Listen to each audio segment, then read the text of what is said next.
ಚದುರಂಗ ವಿಶೇಷ ಚರ್ಚಾ ಕಾರ್ಯಕ್ರಮಕ್ಕೆ ಸ್ವಾಗತ. ನಾನು ಸುಕನ್ಯಾ ಪರಮೇಶ್. ಇಂದಿನ ಚರ್ಚಾ ಕಾರ್ಯಕ್ರಮದಲ್ಲಿ ಬ್ಯಾಟಲ್ ಬಿಕ್ಕಟ್ಟು ಮೋದಿಗೆ ಇಕ್ಕಟ್ಟು ವಿಚಾರಕ್ಕೆ ಸಂಬಂಧಪಟ್ಟಂತೆ ಚರ್ಚೆ ಮಾಡ್ತಾ ಹೋಗೋಣ. ಮಧ್ಯಪ್ರಾಚ್ಯದಲ್ಲಿ ಆಗ್ತಾ ಇರುವಂತಹ ಯುದ್ಧ 24ನೇ ದಿನಕ್ಕೆ ಕಾಲಿಟ್ಟಿದೆ. ಕೇವಲ ಯುದ್ಧವು ಜಾಗತಿಕವಾಗಿ ಪರಿಣಾಮವನ್ನು ಬೀರ್ತಾ ಇರುವಂತದ್ದು ಈ ಒಂದು ಸಂದರ್ಭದಲ್ಲಿ ರಾಜಕೀಯ, ಆರ್ಥಿಕತೆ ಹಾಗೂ ಕೆಲವೊಂದಷ್ಟು ಪ್ರದೇಶಗಳ ಮೇಲೂ ಕೂಡ ಪರಿಣಾಮವನ್ನು ಬೀರಿರುವಂತದ್ದು. 24 ದಿನ ಆದ ಮೇಲೆ ನರೇಂದ್ರ ಮೋದಿ ಅವರು ಇವತ್ತು ಈ ಕುರಿತಾಗಿ ಮಾತನಾಡಿದ್ದಾರೆ. ಜೊತೆಯಲ್ಲಿ ಎಲ್ಲೋ ಒಂದು ಕಡೆ ಎಲ್ಲರೂ ಕೂಡ ಏನೋ ಎಕ್ಸ್ಪೆಕ್ಟೇಷನ್ ಅನ್ನ ಇಟ್ಕೊಂಡಿದ್ರು. ಏನೋ ಮಾತಾಡ್ತಾರೆ ಮೋದಿ ಇವತ್ತು, ಕೇಳಿಸ್ಕೊಳ್ಳೋಣ. ನಿರೀಕ್ಷೆಗಳು ಹುಸಿಯಾಗಿರುವಂತೆ ಕಾಣಿಸ್ತಾ ಇದೆ. ಸ್ಪಷ್ಟವಾದಂತಹ ನಿಲುವು ನರೇಂದ್ರ ಮೋದಿ ಅವರ ಕಡೆಯಿಂದ ಬರಲಿಲ್ಲ ಅಂತ ಕೂಡ ಹೇಳಲಾಗ್ತಾ ಇರುವಂತದ್ದು. ಈ ಮಾತುಗಳನ್ನ ಕಾಂಗ್ರೆಸ್ನವರು ಕೂಡ ಹೇಳ್ತಿದ್ದಾರೆ, ಜೊತೆಯಲ್ಲಿ ಜನಸಾಮಾನ್ಯರು ಕೂಡ ಹೇಳ್ತಿದ್ದಾರೆ. ಹಾಗಾದ್ರೆ ಸರ್ಕಾರ ಯಾವ ನಿರ್ಧಾರವನ್ನ ತೆಗೆದುಕೊಳ್ಳಬೇಕಾಗಿತ್ತು? ಇಷ್ಟು ದಿನಗಳ ಬಳಿಕ ಕೇವಲ ಜನರಿಗೆ ಎಲ್ಲೋ ಒಂದು ಕಡೆ ತುಪ್ಪವನ್ನ ಸವರುವಂತಹ ಕೆಲಸವನ್ನ ನರೇಂದ್ರ ಮೋದಿ ಅವರು ಮಾಡಿದ್ರ, ಅಥವಾ ಅದನ್ನ ಹೊರತಾಗಿ ಸ್ಪಷ್ಟ ನಿಲುವನ್ನ ತೆಗೆದುಕೊಂಡಿದ್ದಾರಾ? ಈ ಎಲ್ಲಾ ವಿಚಾರಗಳ ಬಗ್ಗೆ ಇವತ್ತಿನ ಚರ್ಚಾ ಕಾರ್ಯಕ್ರಮದಲ್ಲಿ ಮಾತನಾಡ್ತಾ ಹೋಗೋಣ. ಅದಕ್ಕಿಂತ ಮುಂಚೆ ನರೇಂದ್ರ ಮೋದಿ ಅವರು ಇವತ್ತು ಏನ್ ಮಾತನಾಡಿದ್ದಾರೆ ಅನ್ನೋದ್ರ ಬಗ್ಗೆ ಒಂದು ಬೈಟ್ ಇದೆ, ಕೇಳಿಸ್ಕೊಂಬರೋಣ ಬನ್ನಿ. पूरी दुनिया इस संकट के जल्द से जल्द समाधान के लिए सभी पक्षों से आग्रह भी कर रही है. अध्यक्ष महोदय, भारत के सामने भी इस युद्ध ने अप्रत्याशित चुनौतियां खड़ी कर दी हैं. ये चुनौतियां आर्थिक भी हैं, नेशनल सिक्योरिटी से जुड़ी भी हैं और मानवीय भी हैं. युद्धरत और युद्ध से प्रभावित देशों के साथ भारत के व्यापक व्यापारिक रिश्ते हैं. जिस क्षेत्र में युद्ध हो रहा है वो दुनिया के दूसरे देशों के साथ हमारे व्यापार का भी एक महत्वपूर्ण रास्ता है. विशेष रूप से कच्चे तेल और गैस की हमारी जरूरतों का एक बड़ा हिस्सा यही क्षेत्र पूरा करता है. हमारे लिए ये रीजन एक और कारण से भी अहम है. लगभग 1 करोड़ भारतीय खाड़ी देशों में रहते हैं और वहां काम करते हैं. वहां समंदर में जो कमर्शियल शिप चलते हैं उनमें भारतीय क्रू मेंबर्स की संख्या भी बहुत अधिक है. ऐसे अलग अलग कारणों के चलते भारत की चिंताएं स्वाभाविक रूप से अधिक है. इसलिए ये आवश्यक है कि भारत की संसद से इस संकट को लेकर एक मत और एकजुट आवाज दुनिया में जाए.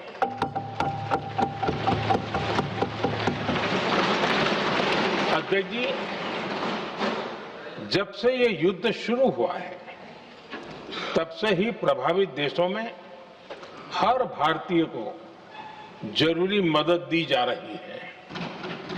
मैंने खुद पश्चिम एशिया के ज्यादातर देशों के राष्ट्राध्यक्षों के साथ 2 राउंड फोन पर बात की है. सभी ने भारतीयों की सुरक्षा का पूरा आश्वासन दिया है. दुर्भाग्य से इस दौरान कुछ लोगों की दुखद मृत्यु हुई है और कुछ घायल हुए हैं. ऐसे मुश्किल हालात में परिवारजनों को आवश्यक मदद दी जा रही है. जो घायल है उनका बेहतर इलाज सुनिश्चित कराया जा रहा है. अध्यक्ष जी, प्रभावित देशों में हमारे जितने भी मिशन हैं वो निरंतर भारतीयों की मदद करने में जुटे हैं. वहां काम करने वाले भारतीय हो या फिर जो टूरिस्ट वहां गए हैं, सभी को हर संभव मदद दी जा रही है. हमारे मिशन नियमित रूप से एडवाइजरी जारी कर रहे हैं. यहां भारत में और अन्य प्रभावित देशों में 24/7 कंट्रोल रूम और आपातकालीन हेल्पलाइन स्थापित की गई है। इनके माध्यम से सभी प्रभावितों को त्वरित जानकारी दी जा रही है। युद्ध शुरू होने के बाद से लेकर अब तक 3,75,000 से अधिक भारतीय सुरक्षित भारत लौट चुके हैं। ईरान से ही अभी तक लगभग 1,000 भारतीय सुरक्षित वापस लौटे हैं। इनमें 700 से अधिक मेडिकल की पढ़ाई करने वाले युवा हैं। खाड़ी देशों में भारतीय स्कूलों में हजारों विद्यार्थी पढ़ते हैं। सीबीएसई ने ऐसे सभी ಎಸ್ ಮೋದಿ ಮಾತಾಡಿದ್ದನ್ನ ನಾವು ಕೇಳಿಸ್ಕೊಂಡ್ವಿ. ಎಲ್ಲೋ ಒಂದ್ ಕಡೆ ಈ ರಾಜತಾಂತ್ರಿಕ ನಿಲುವು ಏನು ಅನ್ನೋದನ್ನ ಸ್ಪಷ್ಟಪಡಿಸಲಿಲ್ಲ ಅಂತ ಕಾಣಿಸುತ್ತೆ. ಅದ್ರ ಜೊತೆಲಿ ಟ್ರಂಪ್ ಅವರು ಕದನ ವಿರಾಮದ ಕುರಿತಾಗಿ ಇಂದು ಟ್ರೂತ್ ನಲ್ಲಿ ಒಂದು ಟ್ವೀಟ್ ಅನ್ನ ಕೂಡ ಮಾಡಿದ್ದಾರೆ. ಆ ವಿಚಾರ ಜೊತೆಯಲ್ಲಿ 48 ಗಂಟೆಗಳ ಕಾಲ ಇನ್ನೊಂದು ಕಡೆನಲ್ಲಿ ಗಡುವನ್ನ ಕೊಟ್ಟಿದ್ದಾರೆ. ಆ ಎಲ್ಲಾ ವಿಚಾರಗಳ ಬಗ್ಗೆ ಇವತ್ತಿನ ಚರ್ಚಾ ಕಾರ್ಯಕ್ರಮದಲ್ಲಿ ಮಾತನಾಡ್ತಾ ಹೋಗೋಣ. ನಮ್ಮ ಜೊತೆ ಇದ್ದಾರೆ ಕಾಂಗ್ರೆಸ್ ವಕ್ತಾರರಾಗಿ ಕುಮಾರ್ KH ಸರ್. ಕಾರ್ಯಕ್ರಮಕ್ಕೆ ಸ್ವಾಗತ. ಜೊತೆಯಲ್ಲಿ ರಾಜಕೀಯ ವಿಶ್ಲೇಷಕರು ಅವರು ಕೂಡ ನಮ್ಮ ಜೊತೆ ಜಾಯಿನ್ ಆಗ್ತಾರೆ. ಅದಕ್ಕಿಂತ ಮುಂಚೆ ಕಾಂಗ್ರೆಸ್ ವಕ್ತಾರರಾಗಿ ನಾನು ಆಲ್ರೆಡಿ ಇಂಟ್ರೊಡ್ಯೂಸ್ ಮಾಡಿದ್ದೀನಿ. ಬಿಜೆಪಿ ವಕ್ತಾರರಾಗಿ ನಮ್ಮ ಜೊತೆ ಲೋಹಿತ್ ಅವರು ಜಾಯಿನ್ ಆಗ್ತಾ ಇದ್ದಾರೆ. ಸರ್, ಕಾರ್ಯಕ್ರಮಕ್ಕೆ ಸ್ವಾಗತ. ನಾನು ಮೊದಲಿಗೆ ಕುಮಾರ್ ಸರ್ ಹತ್ರ ಈ ಒಂದು ಪ್ರಶ್ನೆಯನ್ನ ಕೇಳ್ತೀನಿ. ಯಾಕಂತ ಅಂದ್ರೆ ಇಂದು ನರೇಂದ್ರ ಮೋದಿ ಅವರು ಮಾತನಾಡಿದ್ದಾರೆ. ಎಲ್ಲೋ ಒಂದು ಕಡೆ ಜನ ಎಕ್ಸ್ಪೆಕ್ಟೇಷನ್ ಅನ್ನ ಜಾಸ್ತಿ ಇಟ್ಕೊಂಡಿದ್ರು. ಏನೋ ಹೇಳ್ತಾರೆ ಕೇಳಿಸ್ಕೊಳ್ಳೋಣ ಅಂತ ತುಂಬಾ ಕಾತುರದಿಂದ ಕೇಳಿಸ್ಕೊಳ್ತಾ ಇದ್ರು. ಎಲ್ಲೋ ಒಂದು ಕಡೆ ಆ ಎಕ್ಸ್ಪೆಕ್ಟೇಷನ್ ಅಷ್ಟು ರೀಚ್ ಆಗ್ಲಿಲ್ಲ ಅಂತ ಕಾಣಿಸುತ್ತೆ. ಕುಮಾರ್ ಸರ್, ನೀವೇನ್ ಹೇಳ್ತೀರಾ? ನೋಡಿ, ಭಾರತ ದೇಶ ಅತಿ ಹೆಚ್ಚು ದುಡಿಯುವ ಕೈಗಳ ಮೇಲೆ ಅವಲಂಬಿತವಾಗಿರುವಂಥ ದೇಶ. ಕೈಗಾರಿಕೆಯ ಅಭಿವೃದ್ಧಿಯ ಜೊತೆಗೆ ಕೃಷಿ ಅವಲಂಬಿತ ನಾಡು ನಮ್ಮ ದೇಶ. ನೈಸರ್ಗಿಕ ಸಂಪನ್ಮೂಲಗಳನ್ನು ಹೊಂದಿರುವಂಥ ರಾಷ್ಟ್ರ ಅಲ್ಲದಿದ್ದರೂ ಕೂಡ ಇತರೆ ರಾಷ್ಟ್ರಗಳೊಂದಿಗೆ ಅತ್ಯುತ್ತಮವಾದಂಥ ಬಾಂಧವ್ಯವನ್ನು ಮತ್ತು ವಿದೇಶಾಂಗ ನೀತಿಯನ್ನು, ಅಲಿಪ್ತ ನೀತಿಯನ್ನು ಮತ್ತು ನಮ್ಮ ದೇಶದ ಒಳಿತಿಗಾಗಿ ಕಳೆದ 70-75 ವರ್ಷಗಳಿಂದ ನಾವೇನು ನನ್ನ ರಾಷ್ಟ್ರದ ಅಭಿವೃದ್ಧಿಗಾಗಿ, ನನ್ನ ಜನರ ಒಳಿತಿಗಾಗಿ ಕಂಡುಕೊಂಡಿದ್ದಂಥ ಸಮಚಿತ್ತ ಭಾವದ ಒಂದು ಅಲಿಪ್ತ ನೀತಿ ಏನಿತ್ತು, ವಿದೇಶಾಂಗ ನೀತಿ, ಆ ನೀತಿಗೆ ಒಡೆತ ಕೊಟ್ಟದ್ದೇ ಭಾರತ ದೇಶಕ್ಕೆ ಭಾಜಪ ಸರ್ಕಾರ. 2013ರಲ್ಲಿ ಮತ್ತು 2014ರ ಚುನಾವಣೆಗೆ ಮುನ್ನ ಜನರ ಮನಸ್ಸಲ್ಲಿ ಹುಸಿ ದೇಶ ಪ್ರೇಮವನ್ನು, ಹುಸಿ ಬೆಲೆ ಏರಿಕೆಯ ಆಘಾತವನ್ನು ಮತ್ತು ದೇಶದ ರೂಪಾಯಿ ಬೆಲೆ ಅಂತಾರಾಷ್ಟ್ರೀಯ ಮಟ್ಟದಲ್ಲಿ ದಿನೇ ದಿನೇ ಕುಸಿತ ಕಾಣ್ತಾ ಇದೆ ಅಂತ ಹೇಳುವ ಹುಸಿ ಮಾತುಗಳ ಮುಖಾಂತರ ದೇವರು, ಧರ್ಮ, ಜಾತಿ, ಭಾಷೆ, ಬಹುಮುಖ್ಯವಾಗಿ ಧರ್ಮಗಳ ನಡುವೆ ಕಂದಕವನ್ನು ಸೃಷ್ಟಿ ಮಾಡಿ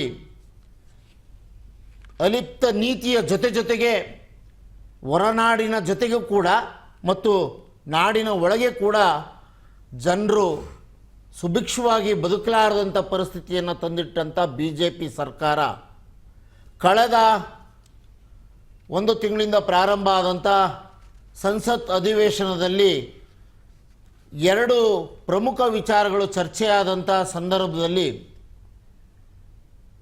ರಣಹೇಡಿಯಂತೆ ಸಂಸತ್ತನ್ನು ತೊರೆದು ಸಂಸತ್ನಲ್ಲಿ ಉತ್ತರ ನೀಡಲಾರದೆ ಸಭಾಪತಿಗಳ ಆಸರೆಯನ್ನು ಪಡ್ಕೊಂಡು ಕಾಣೆಯಾಗಿದ್ದಂತಹ ದೇಶದ ಪ್ರಧಾನಮಂತ್ರಿಗಳು ಇಂದು ಅಚಾನಕ್ಕಾಗಿ ಏಕಾಏಕಿ ಸಂಸತ್ ಭವನಕ್ಕೆ ಬಂದು, ಇಷ್ಟು ದಿನಗಳ ಕಾಲ ಅವರ ಕುರ್ಚಿ ಖಾಲಿಯಲ್ಲಿತ್ತು ಸಂಸತ್ ಭವನದಲ್ಲಿ, ಕೇಳಿದ 3 ಪ್ರಶ್ನೆಗಳಿಗೆ ಉತ್ತರವನ್ನು ನೀಡುವ ಮುಖವನ್ನು ಇಟ್ಟುಕೊಳ್ಳಲಾರದಂಥ ಈ ದೇಶದ ಪ್ರಮುಖ ಸ್ಥಾನದಲ್ಲಿರುವಂಥ ಮಾನ್ಯ ನರೇಂದ್ರ ಮೋದಿಜಿಯವರು ಇಂದು ಸಂಸತ್ಗೆ ಆಗಮಿಸಿ ಜನರು ಕಳೆದ 28ನೇ ತಾರೀಕಿನಿಂದ ಏನು ಸಂಕಷ್ಟಕ್ಕೆ ಒಳಗಾಗಿದ್ದಾರೆ ಫೆಬ್ರವರಿ 28ರಿಂದ,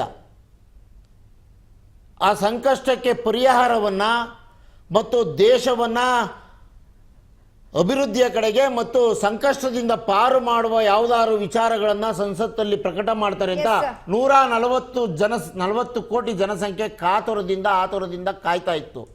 ಆದರೆ ಬಂದು ಅಲ್ಲಿ ಮಾತನಾಡಿದ ಮಾತುಗಳು ದೇಶವನ್ನು ಮತ್ತಷ್ಟು ಅಧೋಪತನದ ಕರ್ಕೊಂಡೋಗುವಂಥ ಮಾತುಗಳನ್ನೇ. ಎಲ್ಲಾದರೂ ಒಂದೇ ಒಂದು ಶಬ್ದ, ನಾನು ಅಮೇರಿಕಾದವರು ಈ ಯುದ್ಧವನ್ನು ಘೋಷಣೆ ಮಾಡಿರೋದು ಇಸ್ರೇಲ್ನವರು, ನನ್ನ ತಂದೆಯ ದೇಶ ಇಸ್ರೇಲು ಮಾಡಿದ ಈ ಯುದ್ಧ ಘೋಷಣೆಯಿಂದ ಆಗುತ್ತಿರುವ ಅನ್ಯಾಯವನ್ನು ಕಾಯ್ಕೊಂಡಿದ್ವಿ. ನಾನು ನಿಮ್ಮ ಹತ್ರ ಮಾತನಾಡ್ತೀನಿ. ಲೋಹಿತ್ ಸರ್, ಇವಾಗ ತಾನೇ ಕುಮಾರ್ ಸರ್ ಹೇಳ್ತಾ ಇದ್ರು, ಹೇಡಿ ಆಗಿದ್ರು, ಇಷ್ಟು ದಿನ ಕಣ್ಮರಿ ಆಗಿದ್ರು, ಇವಾಗ ಅಚಾನಕ್ ಆಗಿ ಪ್ರತ್ಯಕ್ಷ ಆಗಿದ್ದಾರೆ ಅಂತ. ಈ ಪ್ರತ್ಯಕ್ಷ ಆದಂತ ಸಂದರ್ಭದಲ್ಲಿ ಎಲ್ಲೋ ಒಂದು ಕಡೆ ಜನ ಎಕ್ಸ್ಪೆಕ್ಟೇಷನ್ ಅನ್ನ ಜಾಸ್ತಿ ಇಟ್ಕೊಂಡಿದ್ರು, ಅದಕ್ಕೆ ಹುಸಿ ಆಗಿದೆ. ಆದ್ರೆ ಎಲ್ಲೋ ಒಂದು ಕಡೆ ನರೇಂದ್ರ ಮೋದಿ ಅವರ ಭಾಷಣವನ್ನ ಭರವಸೆಯನ್ನ ಕೊಡ್ತಾರೆ ಅಂತ ಅನ್ಕೊಂಡವ್ರಿಗೆ ಭರವಸೆಯನ್ನು ಕೊಟ್ಟಿಲ್ಲ. ಈ ಕಡೆ ಏನು ರಾಜತಾಂತ್ರಿಕ ನಿಲುವು ಅದನ್ನು ಕೂಡ ಸ್ಪಷ್ಟಪಡಿಸಿಲ್ಲ. ಏನ್ ಹೇಳ್ತೀರಾ?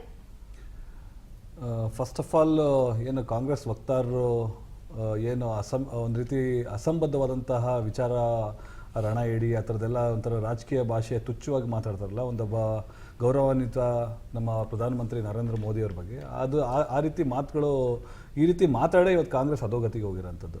ವಾಸ್ತವಾಂಶವಾಗಿ ಅರ್ಥ ಮಾಡ್ಕೋಬೇಕು ಅವ್ರಿಗೆ ಏನು ಪರಿಸ್ಥಿತಿ ಆಗಿದೆ, ಯಾವ ರೀತಿ ಮಧ್ಯಪ್ರಾಚ್ಯ ದೇಶಗಳಲ್ಲಿ ಉಲ್ಬಣ ಆಗಿದೆ, ಯಾವ ರೀತಿ ಸಮಸ್ಯೆ ಈಡಾಗಿದೆ ಅಂತೇಳಿ.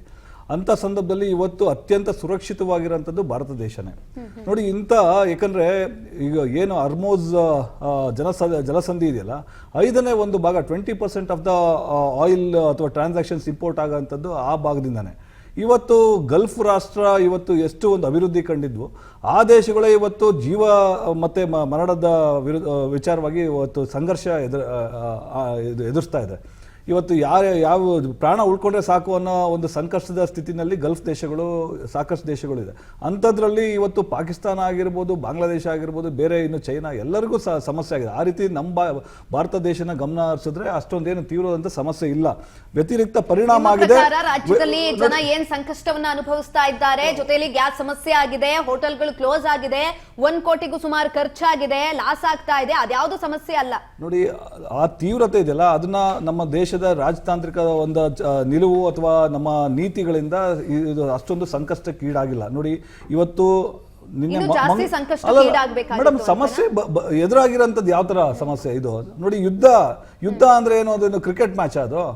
ಅಂತ ಸಂದರ್ಭದಲ್ಲಿ ಇಷ್ಟೊಂದು ಭಾರತ ದೇಶಕ್ಕೆ ಒಂದು ಸುರಕ್ಷಿತವಾಗಿ ಭದ್ರತೆ ಒದಗಿಸ್ಕೊಟ್ಟಿರೋಂಥದ್ದಕ್ಕೆ ನಾವು ಸರ್ಕಾರಕ್ಕೆ, ವಿಶೇಷವಾಗಿ ನರೇಂದ್ರ ಮೋದಿ ಅವರ ನಾಯಕತ್ವಕ್ಕೆ ನಾವು ಶ್ಲಾಘಿಸಬೇಕಾಗತ್ತೆ. ಭದ್ರತೆಯನ್ನ ಒದಗಿಸಿಕೊಟ್ಟಿದೆ, ಅದನ್ನ ಹೊರತುಪಡಿಸಿ ಇರಾನ್ ಪರನ ಅಥವಾ ಇಸ್ರೇಲ್ಗೆ ಎಲ್ಲೋ ಒಂದ್ ಕಡೆ ಸಪೋರ್ಟ್ ಮಾಡುತ್ತಾ ಅಥವಾ ಅಮೆರಿಕ ಜೊತೆಗೆ ಭಾರತ ನಿಂತ್ಕೊಳ್ಳುತ್ತಾ, ಇದ್ಯಾವ್ದ್ರ ಬಗ್ಗೆನೂ ಕೂಡ ನರೇಂದ್ರ ಮೋದಿ ಅವರು ಹೇಳಿಲ್ಲ.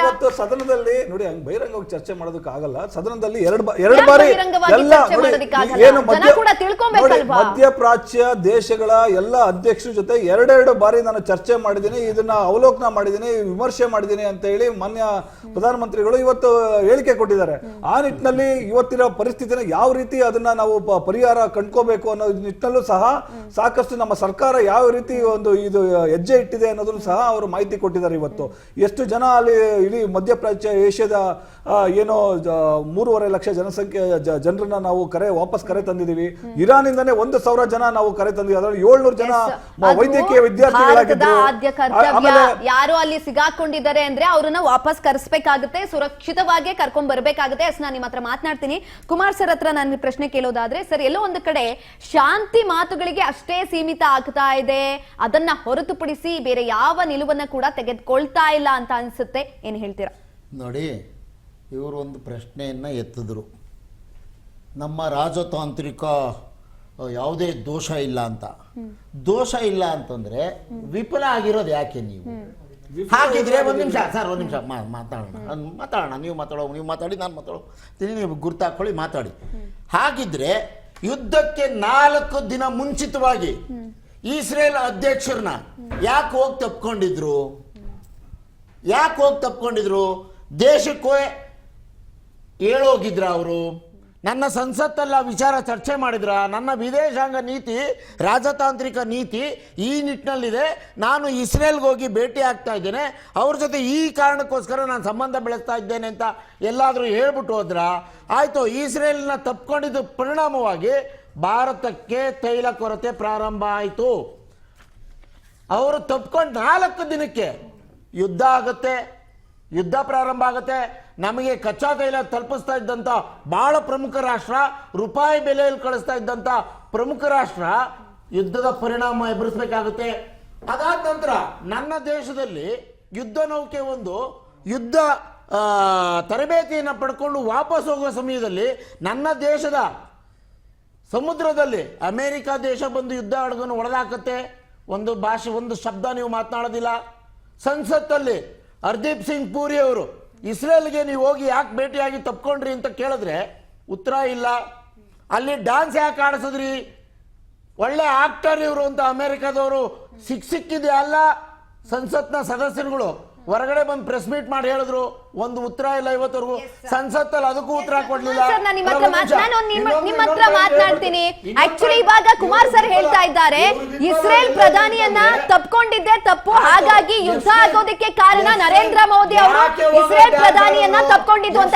ಎಸ್, ನಾನು ನಿಮ್ಮ ಹತ್ರ ಮಾತನಾಡ್ತೀನಿ. ಅದಕ್ಕಿಂತ ಮುಂಚೆ ಲೋಹಿತ್ ಸರ್, ಕುಮಾರ್ ಸರ್, 1-5 ಸಂಬಂಧ ಇದೆಯಾ? ಒಂದು ನಿಮಿಷ ಮಾತಾಡ್ಬಿಡಿ ಅಣ್ಣ. ಕುಮಾರ್ ಸರ್ 1-5 ಮಿನಿಟ್ಸ್ ನನಗೆ ಸಮಯ ಕೊಡಿ. ನೀವು ಹೋಲ್ಡ್ ಆಗಿ. ಏನಾಗಿದೆ?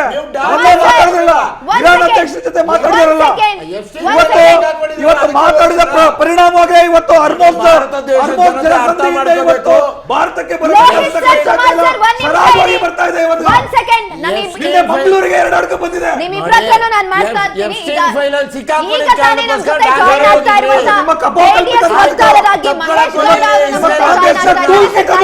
ಸ್ವಾಗತ.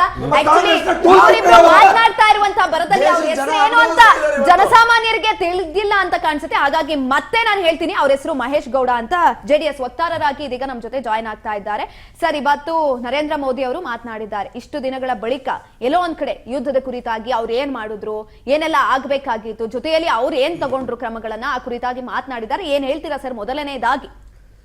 ದೇಶ ಈಗಾಗಲೇ ಭಾರತ ದೇಶ ಕೋವಿಡ್ ಅಂತ ಸಂದರ್ಭದಲ್ಲಿ ಹೇಗೆ ಹೋರಾಟವನ್ನು ಮಾಡ್ತು, ಹಾಗೆ ಇವತ್ತೂ ಸಹ ಜಾಗತಿಕ ಇತಿಹಾಸದಲ್ಲಿ ಹೋಗದಂತಹ ಒಂದು ಭಾರತದ ಆರ್ಥಿಕತೆಗೆ ಹೇಗೆ ಇಂಧನ ಇವತ್ತು ನಮಗೆ ಬಹುಮುಖ್ಯವಾಗಿ ನಿರ್ಣಾಯಕವಾಗಿದೆಯೋ ಅದ್ರ ಬಗ್ಗೆ ಸಂಸತ್ತಲ್ಲಿ ಇವತ್ತು ಸುದೀರ್ಘವಾಗಿ ಮೋದಿಜಿಯವರು ರಾಷ್ಟ್ರೀಯ ಮತ್ತು ಅಂತಾರಾಷ್ಟ್ರೀಯ ಮಾಧ್ಯಮಗಳನ್ನು ಉದ್ದೇಶಿಸಿ ಭಾಷಣವನ್ನು ಮಾಡಿದ್ದಾರೆ. ಇಡೀ ಜಗತ್ತಿಗೆ ಗೊತ್ತಿದೆ.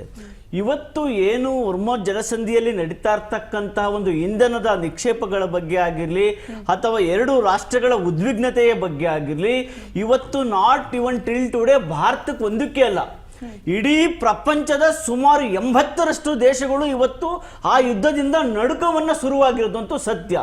ಯಾಕೆ ಅಂತ ಹೇಳಿದ್ರೆ ಮಾಧ್ಯಮಗಳು ಸುಮಾರು 20 ದಿನಗಳಿಂದ ನೀವು ಸಹ ಈ ದೇಶದ ಸಾಮಾನ್ಯ ನಾಗರಿಕನಿಗೂ ಅರ್ಥವಾಗುವಂತೆ ಯುದ್ಧದ ಪರಿಣಾಮಗಳಿಂದ ನಮ್ಮ ಭಾರತಕ್ಕೆ ಯಾವ ರೀತಿಯಾದಂಥ ಜನಸಂಖ್ಯೆಯಲ್ಲಿ ದೊಡ್ಡದಾಗಿರ್ತಕ್ಕಂಥ ಈ ದೇಶ ಯಾವ ರೀತಿಯಾದಂಥ ಸಮಸ್ಯೆಗಳಿಗೆ ಸಿಲುಕಬಹುದು, ಅದರಿಂದ ಇವತ್ತೇ ನಾವು ಯಾವ ರೀತಿಯಾಗಿ ಸ್ಟಡಿ ಆಗಬೇಕು, ಆ ರೀತಿ ಏನಾದರೂ ಆದರೆ ಯಾವ ರೀತಿ ಎದುರಿಸಬೇಕು ಅನ್ನೋದನ್ನ ಮೋದಿಜಿಯವರು ಸಾರಸಗಟಾಗಿ ಹೇಳಿದ್ದಾರೆ. ನಿಮ್ಮ ಪ್ರಕಾರ ಜನಸಾಮಾನ್ಯರನ್ನ ನಾವು ಪ್ರಿಪೇರ್ ಮಾಡಬೇಕು. ಏನೋ ಒಂದು ಘಟನೆ ಆಗ್ತಾ ಇದೆ ಅಥವಾ ಯುದ್ಧ ಎಲ್ಲೋ ಆಗ್ತಾ ಇದೆ ಅಂತ ಅಂದಾಗ ನಾವು ಪ್ರಿಪೇರ್ ಆಗ್ತೀವೋ ಇಲ್ವೋ ಅಥವಾ ದೇಶ ಪ್ರಿಪೇರ್ ಆಗುತ್ತೋ ಇಲ್ವೋ, ಜನಸಾಮಾನ್ಯರ ಮೈಂಡ್ ಸೆಟ್ ಅನ್ನ ಪ್ರಿಪೇರ್ ಆಗಬೇಕು ಅಂತ ಹೇಳ್ತಾ ಇದ್ದೀರಾ? ನೋಡಿ ಸಿಸ್ಟರ್, ನಾವು ಇವತ್ತು ಇಂಧನದ ಬಗ್ಗೆ, ತೈಲ ನಿಕ್ಷೇಪಗಳ ಬಗ್ಗೆ, ಇದು LPG ಲಿಕ್ವಿಡ್ ಪೆಟ್ರೋಲಿಯಂ ಗ್ಯಾಸ್ ಬಗ್ಗೆ ಆಗಿರ್ಬೋದು ಅಥವಾ ಅಡಿಗೆ ಇಂಧನದ ಬಗ್ಗೆ ಆಗಿರ್ಬೋದು, ಅಡಿಗೆ ಇಂಧನದ ಬಗ್ಗೆ ಇವತ್ತು ಭಾರತ ದೇಶ ಹೇಗೆ ನೀವು ಹೋಟೆಲ್ನಿಂದ ಹಿಡಿದು ಮನೆಗಳಿಂದ ಹಿಡಿದು ಈ ಗೃಹಗಳು ಎಲ್ಲದರಿಂದ ನಾವು ಯೋಚನೆ ಮಾಡೋದಾದ್ರೆ ಮೋದಿಜಿಯವರು ಹೇಳೋದ್ರಲ್ಲಿ ಖಂಡಿತವಾಗ್ಲೂ ಒಂದು ಉದ್ದೇಶ ಇದೆ. ಏನಪ್ಪಾ ಅದು ಅಬ್ಜೆಕ್ಟಿವ್ಸ್ ಅಂತ ಹೇಳಿದ್ರೆ,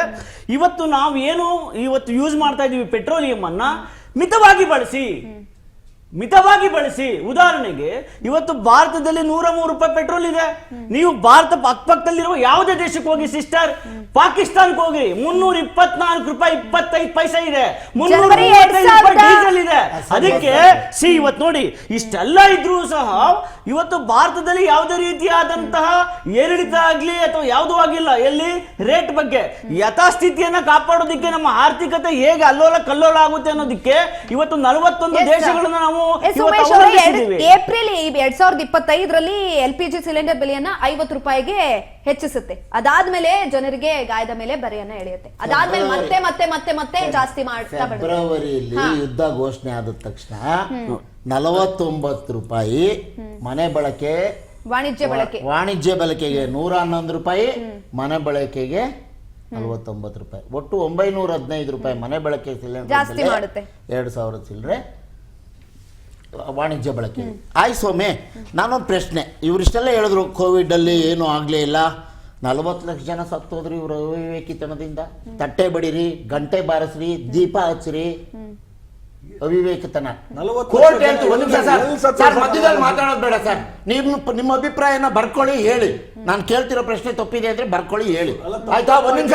ಸುಪ್ರೀಂ ಕೋರ್ಟ್ ಒಂದು ಆದೇಶ ಕೊಡ್ತು. ಕೋವಿಡ್ ಸಂದರ್ಭದಲ್ಲಿ ಸರ್ಕಾರ ಬಲವಂತವಾಗಿ ಏನು ಇಂಜೆಕ್ಷನ್ ಕೊಟ್ಟು ಜನ ಸಾಯ್ತಿದ್ದಾರೆ, ಅದಕ್ಕೆ ಔಷಧಿ ಕಾರಣ ಅಲ್ಲ ಅನ್ನೋದಾದ್ರೆ, ಪ್ರತಿಯೊಬ್ರು ಮಾಸ್ಕ್ ಜೊತೆಗೆ ಕೋವಿಡ್ ಸರ್ಟಿಫಿಕೇಟ್ ಇಲ್ಲ ಅಂದ್ರೆ, ತಮ್ಮ ಭಾವಚಿತ್ರ ಇರೋದು, ಪ್ರಧಾನಮಂತ್ರಿಗಳ ಭಾವಚಿತ್ರ ಇರೋದ್ರ ಸರ್ಟಿಫಿಕೇಟ್ ಇಲ್ಲ ಅಂದ್ರೆ ಏರೋಪ್ಲೇನ್ ಹತ್ತಂಗಿಲ್ಲ, ಬಸ್ ಹತ್ತಂಗಿಲ್ಲ, ಟ್ರೈನ್ ಹತ್ತಂಗಿಲ್ಲ ಅಂತ ಮಾಡಿದ್ ಯಾರು? ಕೋವಿಡ್ ಸಮಯದಲ್ಲಿ ಏನು ಪಾಪ ಇವ್ರು ಒಳ್ಳೆಯವರು, ದೀಪ ಹಚ್ಚಿದ್ರು, ಗಂಟೆ ಬಾರಿಸಿದ್ರು, ತಟ್ಟೆ ಪಡೆದ್ರು. ಸಾವಿರಾರು ಕೋಟಿ ರೂಪಾಯಿ ಮೇಡಮ್, ಸಾವಿರಾರು ಕೋಟಿ ರೂಪಾಯಿ ಆ ಡ್ರಗ್ ಕಂಪನಿಗೆ ಒಳ್ಳೇದನ್ನ ಮಾಡ್ಕೊಳಕ್ಕೋಸ್ಕರ ಇಡೀ ದೇಶದ ಜನಕ್ಕೆ ಬಲವಂತವಾಗಿ ಆ ಇಂಜೆಕ್ಷನ್ ಕೊಡಿಸಿ ವಿಶ್ವಗುರು ಅಂತ ಪೋಸ್ಟ್ ತಗೊಂಡ್ರು. ಆಯ್ತಾ? ನಾವು ತಗೊಂಡಿಲ್ಲ.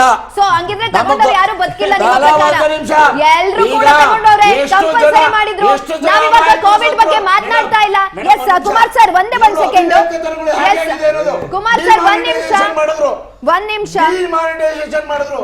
ಜನರು ಬ್ಯಾಂಕ್ಗಳ ಮುಂದೆ ಸಾಲ ನಿಂತು ಸತ್ರು, ಲಕ್ಷಾಂತರ ಜನ ಸತ್ರು. ಆ ಸಮಯದಲ್ಲಿ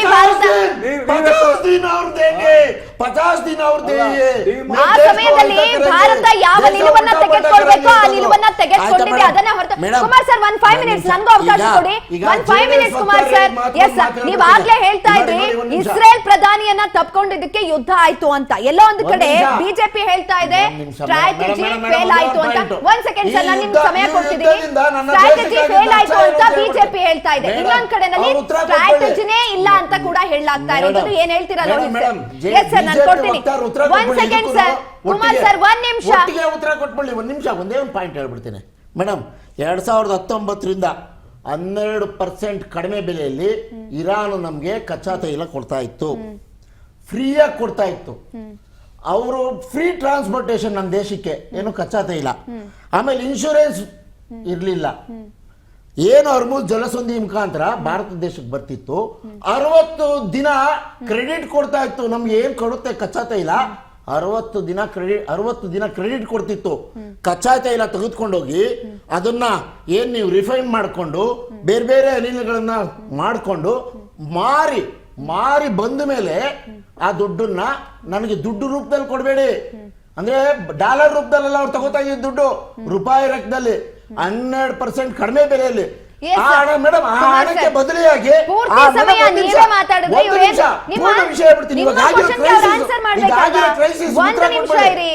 ಆ ಹಣಕ್ಕೆ 60 ದಿನ ಆದ್ಮೇಲೆ ಆಹಾರ ಪದಾರ್ಥಗಳ ಮುಖಾಂತರ ನನಗೆ ಆ ದುಡ್ಡನ್ನ ಕೊಡಬೇಡಿ, ಆಹಾರ ಪದಾರ್ಥಗಳನ್ನ ನನ್ನ ದೇಶಕ್ಕೆ ಕಳಿಸಿ. ಅಕಸ್ಮಾತ್ ಅಷ್ಟು ಆಗಿ ಇನ್ನೂ ಉಳಿದ್ರೆ ದುಡ್ಡು ಯುಕೋ ಬ್ಯಾಂಕ್ ಮುಖಾಂತರ ರೂಪಾಯಿ ಲೆಕ್ಕದಲ್ಲಿ ಹಾಕಿ, ಡಾಲರ್ ರೂಪದಲ್ಲ, ರೂಪಾಯಿ ಮುಖದಲ್ಲಿ ಹಾಕಿ. ಈಗ ಅಮೆರಿಕ ಏನ್ ಹೇಳ್ತಿದೆ, 30 ದಿನ ಟೈಮ್ ಕೊಟ್ಟಿದ್ದೀನಿ, ಡಾಲರ್ ಮುಖಾಂತರ ತಗೋಬೇಕು ನೀವು ಕಚ್ಚಾ ತೈಲನ, ಅನಿಲನ ಅಂತ ಹೇಳ್ತಿದೆ. ಯಾರು ಒಳ್ಳೆಯವರು ಯಾರು ಕೆಟ್ಟವರು ಅಂತ ದೇಶದ ಜನ ಅರ್ಥ ಮಾಡ್ಕೋಬೇಕು. ಬಿಜೆಪಿ ಅವ್ರು ಹೇಳ್ತಿರೋ ಸರಿ ಇದೆಯಾ, JDS ಅವ್ರು ಹೇಳ್ತಿರೋ ಸರಿ ಇದೆಯಾ, ನಾನು ಹೇಳ್ತಿರೋ ಸರಿ ಇದೆಯಾ, ಅಥವಾ ಅಂತಾರಾಷ್ಟ್ರೀಯ ಒಪ್ಪಂದ ಸರಿ ಇದೆಯಾ ಅಂತ ಜನ ಅರ್ಥ ಮಾಡ್ಕೋಬೇಕು. 12% ಕಡಿಮೆ, 60 ದಿನ ಕ್ರೆಡಿಟ್ ಬಳಕೆ ಮಾಡಿಕೊಂಡು ನಂತರ ಹಣನ ಆಹಾರ ರೂಪದಲ್ಲಿ ಕೊಡ್ಬೋದಿತ್ತು. ಇನ್ನು ಉಳಿಕೆ ಹಣನ ಡಾಲರ್ ರೂಪದಲ್ಲಿ ಕೊಡಬೇಕಾಗಿರಲಿಲ್ಲ. ಸರ್, ಇವಾಗ ನೋಡಿ ಬಿಜೆಪಿ ಹೇಳ್ತಾ ಇದೆ, ಎಲ್ಲೊಂದ್ ಕಡೆ ನೀವೇ ಹೇಳ್ತಾ ಇದ್ದೀರಾ ಸ್ಟ್ರಾಟಜಿ ಸೂಪರ್ ಅಂತ. ಆದ್ರೆ ಕಾಂಗ್ರೆಸ್ ಕೇಳ್ತಾ ಇದೆ ಎಲ್ಲಿದೆ ಸ್ಟ್ರಾಟಜಿ ಅಂತ. ಏನ್ ಹೇಳ್ತೀರಾ ಸರ್? ಮೇಡಮ್ ಸ್ಟ್ರಾಟಜಿ ಈಗ ನೋಡಿ ಇದು ಯುದ್ಧ ಆಗತ್ತೆ ಅನ್ನೋದು ಏನು ಯಾರಿಗೂ ಸಹ ಮಾಹಿತಿ ಇಲ್ಲದಂಥದ್ದು. ಇಂಟೆಲಿಜೆನ್ಸ್ ಡಿಪಾರ್ಟ್ಮೆಂಟ್ ಏನ್ ಮಾಡ್ತಾ ಇದ್ದ ಸಮಯದಲ್ಲಿ ಇಂಟೆಲಿಜೆನ್ಸ್ ಡಿಪಾರ್ಟ್ಮೆಂಟ್ ನಮ್ಮ ದೇಶದ ಅವ್ರ ದೇಶದವರಿಗೆ ಹೇಳಿಲ್ಲ ಅಂತ ಹೇಳಿದ್ರಲ್ಲ, ಅವರೇ ನೆತನ್ಯಾಹುನೇ ಹೇಳಿದ್ರಲ್ಲ, ಇದರಲ್ಲಿ ಏನು ನರೇಂದ್ರ ಮೋದಿ ಅವರಿಗೆ ಯಾವುದೇ ರೀತಿ ಇದ್ರಲ್ಲಿ ಮಾಹಿತಿ ಇರಲಿಲ್ಲ ಅಂತ ಹೇಳಿ ನೆತನ್ಯಾಹು ಇಸ್ರೇಲ್ ಪ್ರಧಾನಿನೇ ಹೇಳಿದ್ದಾರೆ. ಸೊ ಆ ದೃಷ್ಟಿಯಿಂದ ಇದರಲ್ಲಿ ನಮ್ಮ ಸರ್ಕಾರದ ಅಥವಾ ನಮ್ಮ ರಾಜತಾಂತ್ರಿಕವಾದಂಥ ಯಾವುದೇ ರೀತಿ ಇಲ್ಲಿ ಮಾಹಿತಿ ಇರಲಿಲ್ಲ. ಸೊ ಏಕಾಏಕಿ ಯುದ್ಧ ಆಗಿರೋಂಥದ್ದು ಇವತ್ತು ಇಡೀ ನಮ್ಮ ದೇಶ ಮತ್ತೆ ಇಡೀ ಪ್ರಪಂಚಕ್ಕೆ ದಿಗ್ಭ್ರಮೆ ಉಂಟಾಗಿದೆ. ಈ ನಿಟ್ಟಿನಲ್ಲಿ ನಮಗೆ ಯಾವುದೇ ರೀತಿ ಮುಂಜಾಗ್ರತಾ ಕ್ರಮಗಳನ್ನ ವಹಿಸ್ಕೊಳ್ಳೋದಕ್ಕೆ ಕಷ್ಟ ಆಗಿದೆ. ಆ ದೃಷ್ಟಿಯಿಂದ ಇಲ್ಲಿ ನಮ್ಮ ದೇಶದಲ್ಲಿ ಇರೋಂಥ ಪರ್ಯಾಯವಾದಂಥ ವ್ಯವಸ್ಥೆ ಯಾವ್ಯಾವ ರೀತಿ ನಾವು ಕಂಡ್ಕೋಬೇಕು ಮತ್ತೆ ಇದೇ ನಮ್ಮಲ್ಲಿ ವ್ಯವಸ್ಥೆ ಅಂತೇಳಿ ಇವತ್ತು ಸದನದಲ್ಲಿ ಸುದೀರ್ಘವಾಗಿ ವಿಶ್ವಗುರು ಅಂತ ಹೇಳ್ತಾರೆ. ಆದ್ರೆ ಇವಾಗ ಈ ಒಂದು ಯುದ್ಧದ ಸಂದರ್ಭದಲ್ಲಿ ನನ್ನ ಧ್ವನಿ ಕೇಳಿಸ್ತಾ ಇದ್ಯಾ ನಿಮ್ಗೆ ಅಂತ ಅನ್ನುವಂತ ಪರಿಸ್ಥಿತಿ ಬಂದಿದೆ. ಏನ್ ಮಾಡ್ತಾ ಇದೆ ಭಾರತ? ಒಂದು ಪ್ರಶ್ನೆಗೆ ಉತ್ತರ ಇಲ್ಲ. ಇವತ್ತು ಭಾರತ ದೇಶ ಇಡೀ ವಿಶ್ವದಲ್ಲಿ ಯಾವುದೇ ಒಂದು ವಿಚಾರ ಆಗಿರ್ಬೋದು ಅಂತಾರಾಷ್ಟ್ರೀಯ ಮಟ್ಟದಲ್ಲಿ ನಮ್ದೇ ಆದಂತ ಚಾಪು ಇದ್ದೇ ಇದೆ. ಈಗ ಅಂತಲ್ಲ, ಮುಂಚೆಯಿಂದಾನೂ ಇದೆ. ಈಗ ನರೇಂದ್ರ ಮೋದಿ ಅವರು ಬಂದಾಗ ಇನ್ನು ಹೆಚ್ಚಿಗೆ ಅದು ಪ್ರಭಾವ ಇವತ್ತು ಜಾಸ್ತಿ ಇದೆ ಅಂತಾನೆ ನಾವು ಏನಿಲ್ಲ, ಅದು ನಿಮ್ಮ ಕಲ್ಪನೆ ಅಷ್ಟೇ. ಅದು ಆ ರೀತಿ ನೋಡ್ರಿ, ಇವತ್ತು ಆಗಿರೋಂಥ ಪರಿಸ್ಥಿತಿ ಏನಿದೆ, ಯುದ್ಧದ ಪರಿಣಾಮವಾಗಿ ಇವತ್ತೆಲ್ಲ ಸಾಕಷ್ಟು ಏರುಪೇರು ಆಗಿದೆ. ಸೊ ಆ ನಿಟ್ಟಿನಲ್ಲಿ ನಾವು ಏನೇನು ವ್ಯವಸ್ಥೆ ಮಾಡ್ಕೋಬೇಕು ಆ ನಿಟ್ಟಿನಲ್ಲಿ ಇವತ್ತು ಮಾನ್ಯ ನರೇಂದ್ರ ಮೋದಿ ಅವರು ಸದನದಲ್ಲಿ ಹೇಳಿದ್ದಾರೆ. ಇವತ್ತು ಎಲೆಕ್ಟ್ರಿಕ್ ಆಗಿರ್ಬೋದು ಅಥವಾ ಎಥೆನಾಲ್ ಆಗಿರ್ಬೋದು. ಎಥೆನಾಲ್ ಇವತ್ತು 2014 ಮುಂಚೆ 1-1.5% ಮಾತ್ರ ಇವತ್ತು ಮಿಕ್ಸಪ್ ಆಗ್ತಿದ್ದು. ಇವತ್ತು ನಾವು ಅದಕ್ಕೆ ರಿನ್ಯೂವೇಬಲ್ ಎನರ್ಜಿಗೆ ಅತಿ ಹೆಚ್ಚು ಉತ್ತೇಜನ ಕೊಟ್ಟು ಇವತ್ತು 20% ತನಕ ನಾವು 20% ನೋಡಿ, ಸುಮ್ಮನೆ ಇವೆಲ್ಲ 20% ಇವತ್ತು ಯೂಸೇಜ್ ಆಗ್ತಾ ಇದೆ. ಆಮೇಲೆ ಇವತ್ತು ಪ್ರೊಡಕ್ಷನ್ ಇದೆಯಲ್ಲ, ಇವತ್ತು ನಮ್ಮಲ್ಲಿ ಇವತ್ತು ಡೊಮೆಸ್ಟಿಕ್ ಪ್ರೊಡಕ್ಷನ್ ಇವತ್ತು ಗ್ಯಾಸ್ ಆಗಿರ್ಬೋದು ಅಥವಾ ಬೇರೆ ಬೇರೆ ಇಂಧನಗಳೆಲ್ಲ ಇವತ್ತು ನಮ್ಮಲ್ಲೇ ಅತಿ ಹೆಚ್ಚು ಜಾಸ್ತಿ ಆಗಿದೆ. ಮುಂಚೆ 40%, ಇವತ್ತು ನಾವೇ 60% ಮಾತ್ರ ಇಂಪೋರ್ಟ್ ಮಾಡ್ಕೊಂಡು 40% ತನಕ ಸಹ ನಾವೇ ಇವತ್ತು ಉತ್ಪಾದನೆ ಮಾಡೋ ಅಂತ ಒಂದು ವ್ಯವಸ್ಥೆ ನಾವು ಕಂಡುಕೊಂಡಿದ್ದೀವಿ.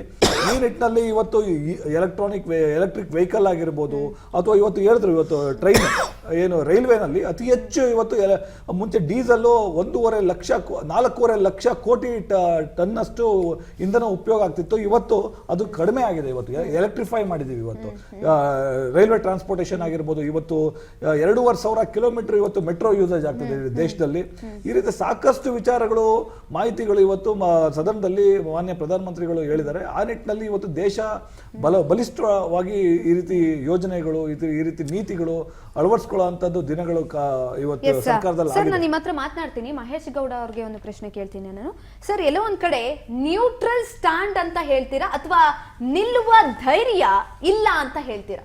ನೋಡಿ, ಭಾರತ ದೇಶಕ್ಕೆ ಧೈರ್ಯ ಇಲ್ಲ ಅಂತ ಯಾವತ್ತೂ ಹೇಳ್ಬೇಡಿ. ಭಾರತೀಯರು ಧೈರ್ಯವಂತರು ಅನ್ನೋದಕ್ಕೆ ಅರ್ಥ ಆಯ್ತಾ?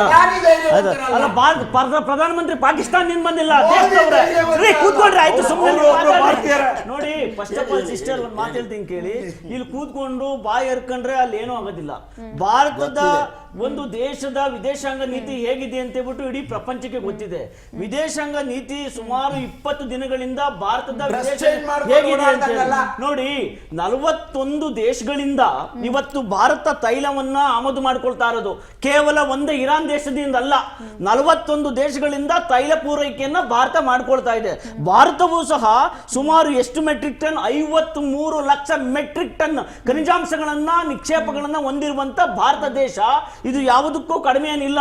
ಇವತ್ತೇನಾಗಿದೆ ಅಲ್ಲಿ ಅಂತ ಹೇಳಿದ್ರೆ, ಅಮೆರಿಕ ಮತ್ತೆ ತನ್ನ ಮಿತ್ರ ರಾಷ್ಟ್ರ ಇಸ್ರೇಲ್ ಇಂದ ಆದಂತ ಅನಾಹುತಕ್ಕೆ ಇವತ್ತು 100 ದೇಶಗಳು ತತ್ತರಿಸಿ ಹೋಗಿದೆ. ಅದರಲ್ಲಿ ಭಾರತವೂ ಸಹ ಒಂದು ಅಂತ ಹೇಳೋದಕ್ಕೆ ನಾವೇನು ಎದುಕಬೇಕಾದಂತ ಸಮಯವೇನಿಲ್ಲ. ಇವತ್ತಿಲ್ಲಿ ಆಗ್ತಾ ಇರೋದೇನಪ್ಪಾ ಅಂತ ಹೇಳಿದ್ರೆ, ಇವತ್ತು ನೋಡಿ, ಇವತ್ತು ಕೇವಲ ಭಾರತ ದೇಶದ ಪ್ರಧಾನಮಂತ್ರಿ ದೇಶವನ್ನು ಉದ್ದೇಶಿಸಿ ಭಾಷಣವನ್ನು ಮಾಡಿಲ್ಲ. ಚೈನಾದ ಪ್ರಧಾನಮಂತ್ರಿ ಚೈನಾವನ್ನ ಉದ್ದೇಶಿಸಿ ಭಾಷಣವನ್ನ ಮಾಡಿದ್ದಾರೆ. ರಾಷ್ಟ್ರೀಯ ಮಾಧ್ಯಮಗಳು ಬೆಳಿಗ್ಗೆಯಿಂದ ಬಿತ್ತಾರ ಮಾಡಿದೆ. ಜಪಾನ್ ದೇಶದ ಪ್ರಧಾನಮಂತ್ರಿ ಭಾಷಣ ಮಾಡಿದ್ದಾರೆ. ರಷ್ಯಾ ದೇಶದ ಪ್ರಧಾನಿ ಮಾಡಿದ್ದಾರೆ. ದೇಶದ ವಿದೇಶಗಳ ಸುಮಾರು 15ಕ್ಕೂ ಹೆಚ್ಚು ರಾಷ್ಟ್ರದ ಪ್ರಧಾನಮಂತ್ರಿಗಳು ಇವತ್ತು ಸಂಸತ್ತಲ್ಲಿ ಭಾಷಣವನ್ನ ಮಾಡಿದ್ದಾರೆ. ಅದರ ಅರ್ಥ ಏನಪ್ಪಾ ಅಂತ ಹೇಳಿದ್ರೆ ಇವತ್ತು ಏನ್ ಅನಿಶ್ಚಿತತೆ ಇತ್ತು ಅದನ್ನ ಏನ್ ಮಾಡ್ಬೇಕು ದೇಶ ಮುಂದಿನ ಬಾರಿ ಅಂತ ತಿಳ್ಕೊಳ್ಳೋದಿಕ್ಕೆ. ಆದ್ರೆ ಒಂದೇನಪ್ಪ, ಮಧ್ಯಪ್ರಾಚ್ಯದಲ್ಲಿ ಆಗ್ತಾ ಇರುವಂತಹ ಯುದ್ಧ 24ನೇ ದಿನಕ್ಕೆ ಕಾಲಿಟ್ಟಿದೆ. ಜನರು ಸಂಕಷ್ಟ ಪಡ್ತಿದ್ದಾರೆ. ಅವ್ರಿಗೆ ಏನ್ ಮಾಡ್ಬೇಕು ಅನ್ನೋದು ಗೊತ್ತಾಗ್ತಾ ಇಲ್ಲ. ಬೇರೆ ಕೆಲಸ ಕಾರ್ಯಗಳನ್ನ ಬಿಟ್ಟು ಗ್ಯಾಸ್ ಏಜೆನ್ಸಿ ಮುಂದೆ ಕ್ಯೂ ನಿಲ್ತಿದ್ದಾರೆ. ಅದ್ಯಾವುದು ಕೂಡ ಸಮಸ್ಯೆ ಅಲ್ಲ. ಎಲ್ಲೋ ಒಂದ್ ಕಡೆ ಭಾಷಣಕ್ಕಷ್ಟೇ ಸೀಮಿತ ಆಗ್ತಾ ಇದೆಯಾ? ಹಾಗಾದ್ರೆ ತಿಳ್ಕೊಂಬಿಡಿ, 20 ದಿನಗಳಿಂದ ಏನ್ ಇವತ್ತು ಗ್ಯಾಸ್ ಸಮಸ್ಯೆ ಬಗ್ಗೆ ಮಾತನಾಡ್ತಾ ಇದ್ದೀರಿ, ಅದು ಎಲ್ಲಿದೆ ಅಂತ ಹೇಳಿದ್ರೆ ನಾನು ದೆಹಲಿಯಿಂದ ನೆನ್ನೆ ಬಂದಿದ್ದೇನೆ. ಭಾರತ ದೇಶದಲ್ಲಿ ಕೇವಲ 3 ರಾಜ್ಯಗಳಲ್ಲಿ ಈ ಸಮಸ್ಯೆ. ಒಂದು ಕರ್ನಾಟಕ, ಇನ್ನೊಂದು ತೆಲಂಗಾಣ, ಮೂರನೇದೇನಪ್ಪ ಅಂತ ಹೇಳಿದ್ರೆ ಬೋಗಸ್ ಆಗಿ ಘೋಷಣೆ ಮಾಡ್ಕೊಂಡಿರುವಂತ ಹಿಮಾಚಲ ಪ್ರದೇಶ. ನೀವು ಬೇರೆ ರಾಜ್ಯಗಳಿಗೆ ಹೋಗಿ ಗ್ಯಾಸಿನ ಸಮಸ್ಯೆ ಇದುವರೆಗೂ ತಲೆದೂರಿಲ್ಲ. ಪಕ್ಕದಲ್ಲಿ ತಮಿಳುನಾಡಿಗೆ ಹೋಗಿ ಎಲ್ಲಿ ಕ್ಯೂ ನಿಂತಿದ್ದಾರೆ ತೋರಿಸಿ. ಇವತ್ತು ಎಲ್ಲೆಲ್ಲಿ ಕಾಂಗ್ರೆಸ್ ಪಕ್ಷ ಈ ದೇಶದಲ್ಲಿ ಇದೆಯೋ ಅಲ್ಲಲ್ಲಿ ಕಾಳಸಂಚಿನ ತಡೆಕಾಗ್ದಿರೋ ನೀವು ಅಯೋಗ್ಯರ ರೀತಿಯಲ್ಲಿ ಮಾತನಾಡ್ತೀರಾ ಮಾಧ್ಯಮದಲ್ಲಿ ಕೂತ್ಕೊಂಡು. ಇವತ್ತು ಕರ್ನಾಟಕದಲ್ಲಿ ನೋಡಿ ಜಿಲ್ಲಾಧಿಕಾರಿಗಳು ಏನಂತ ಇವ್ರಿಗೆ ಯೋಗ್ಯತೆ ಇಲ್ಲ. ಕಾಳಸಂತೆಯಲ್ಲಿ ಮಾರಾಟ ಮಾಡುವಂತ ಗ್ಯಾಸ್ ಅನ್ನ ನಿಲ್ಲಿಸದೆ ಯೋಗ್ಯತೆ ಇಲ್ಲದಂತ ಮುಖ್ಯಮಂತ್ರಿ ಇವ್ರಿಗೆಲ್ಲ ಮಾನ ಮರೆದಿದ್ಯಾ? ಮಹೇಶ್ ಗೌಡ ಸರ್, ನನ್ನ ಕಿವಿನೂ ಕೂಡ ತುಂಬಾ ಚೆನ್ನಾಗಿದೆ, ಹಾಗೆ ಕೇಳೋರ್ ಕಿವಿನೂ ಕೂಡ ತುಂಬಾ ಚೆನ್ನಾಗಿರುತ್ತೆ. ಹಾಕೊಂಡಿರೋದು ಮೈಕು ನಿಧಾನಕ್ಕೆ ಮಾತಾಡಿದ್ರು ಕೂಡ ಕೇಳಿಸುತ್ತೆ. ಅಷ್ಟು ಜೋರ ಮಾತಾಡುವಂತ ಅವಶ್ಯಕತೆ ಇಲ್ಲ. ಯಾಕಂದ್ರೆ ವಿಷಯ ತರ ಹೇಳ್ಬೋದು, ಕಿರ್ಚಾಡ್ಕೊಂಡು ಹೇಳುವಂತ ಅವಶ್ಯಕತೆ ಇಲ್ಲ. ನೋಡಿ ಇವತ್ತು ಅಮೆರಿಕ ಸಿಸ್ಟರ್ ನೋಡಿ, ಇವತ್ತು ಅಮೆರಿಕ ಏನಪ್ಪಾ ಅಂತ ಹೇಳಿದ್ರೆ ಎಲ್ಲಾ ಸೈನಿಕ ದಾಳಿಗಳನ್ನ ಮುಂದಿನ 5 ದಿನಗಳವರೆಗೆ ದಯವಿಟ್ಟು ನಿಲ್ಲಿಸಿ ಅಂತ ಹೇಳ್ಬಿಟ್ಟು ತನ್ನ ಟೀಮ್ಗೆ ಏನ್ ಅಮೆರಿಕದ ಅಧ್ಯಕ್ಷ ಏನ್ ಹೇಳಿದ್ದಾರೆ, ಅಲ್ಲಿ ಉಭಯ ರಾಷ್ಟ್ರಗಳ ನಡುವೆ ಇನ್ನೊಂದು ಆಳವಾದ ಚರ್ಚೆಗಳು ಮುಂದಿನ ವಾತಾವರಣ ತಿಳಿಯುವ ಆಗುವವರೆಗೆ ನಡೀತಾರೆ. ಜನರಿಗೆ ಬೇಕಾಗಿರುವಂತದ್ದು ಸತ್ಯವನ್ನ ಅಷ್ಟೇ ಹೇಳಿ. ನೋಡಿ ಸಿಸ್ಟರ್, ಇದು ಭಾರತ ದೇಶದ ಒಳ ಸಮಸ್ಯೆ ಅಲ್ಲ, ಇದು ಅಂತಾರಾಷ್ಟ್ರೀಯ ಸಮಸ್ಯೆ. ನಾವು ಹೋಗ್ಬಿಟ್ಟು ನೀವು ಯುದ್ಧ ನಿಲ್ಲಿಸಿ ಅಂತ ಹೇಳಕ್ಕಾಗುತ್ತಾ? ನಾವು ಹೋಗ್ಬಿಟ್ಟು ನಿಮ್ಮನ್ನ ತಪ್ಕೊಂಡ್ರೆ ಇದ್ದಾಗ ಹೋಗುತ್ತಾ? ಯಾರ ನಾಚಿಕೆ ಆಗಲ್ವಾ? ಇಸ್ರೇಲ್ ಪ್ರಧಾನಿ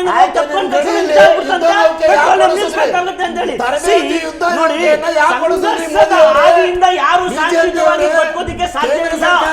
ಸಂದರ್ಶದ ಹೋಗ್ಬಿಟ್ಟು ಸಂಸತ್ತಿನ ಅಧಿವೇಶನ ನಡೀತಾ ಇರ್ಬೇಕಾದ್ರೆ ಬಿಸ್ಕೆಟ್ ಕಾಫಿ ತಿಂದಂಗಲ್ಲ ಓಡ್ ಬಂದು ಹೊರಗಡೆ ಕೂತ್ಕೋಬೇಕಲ್ಲಿ ಚರ್ಚೆನ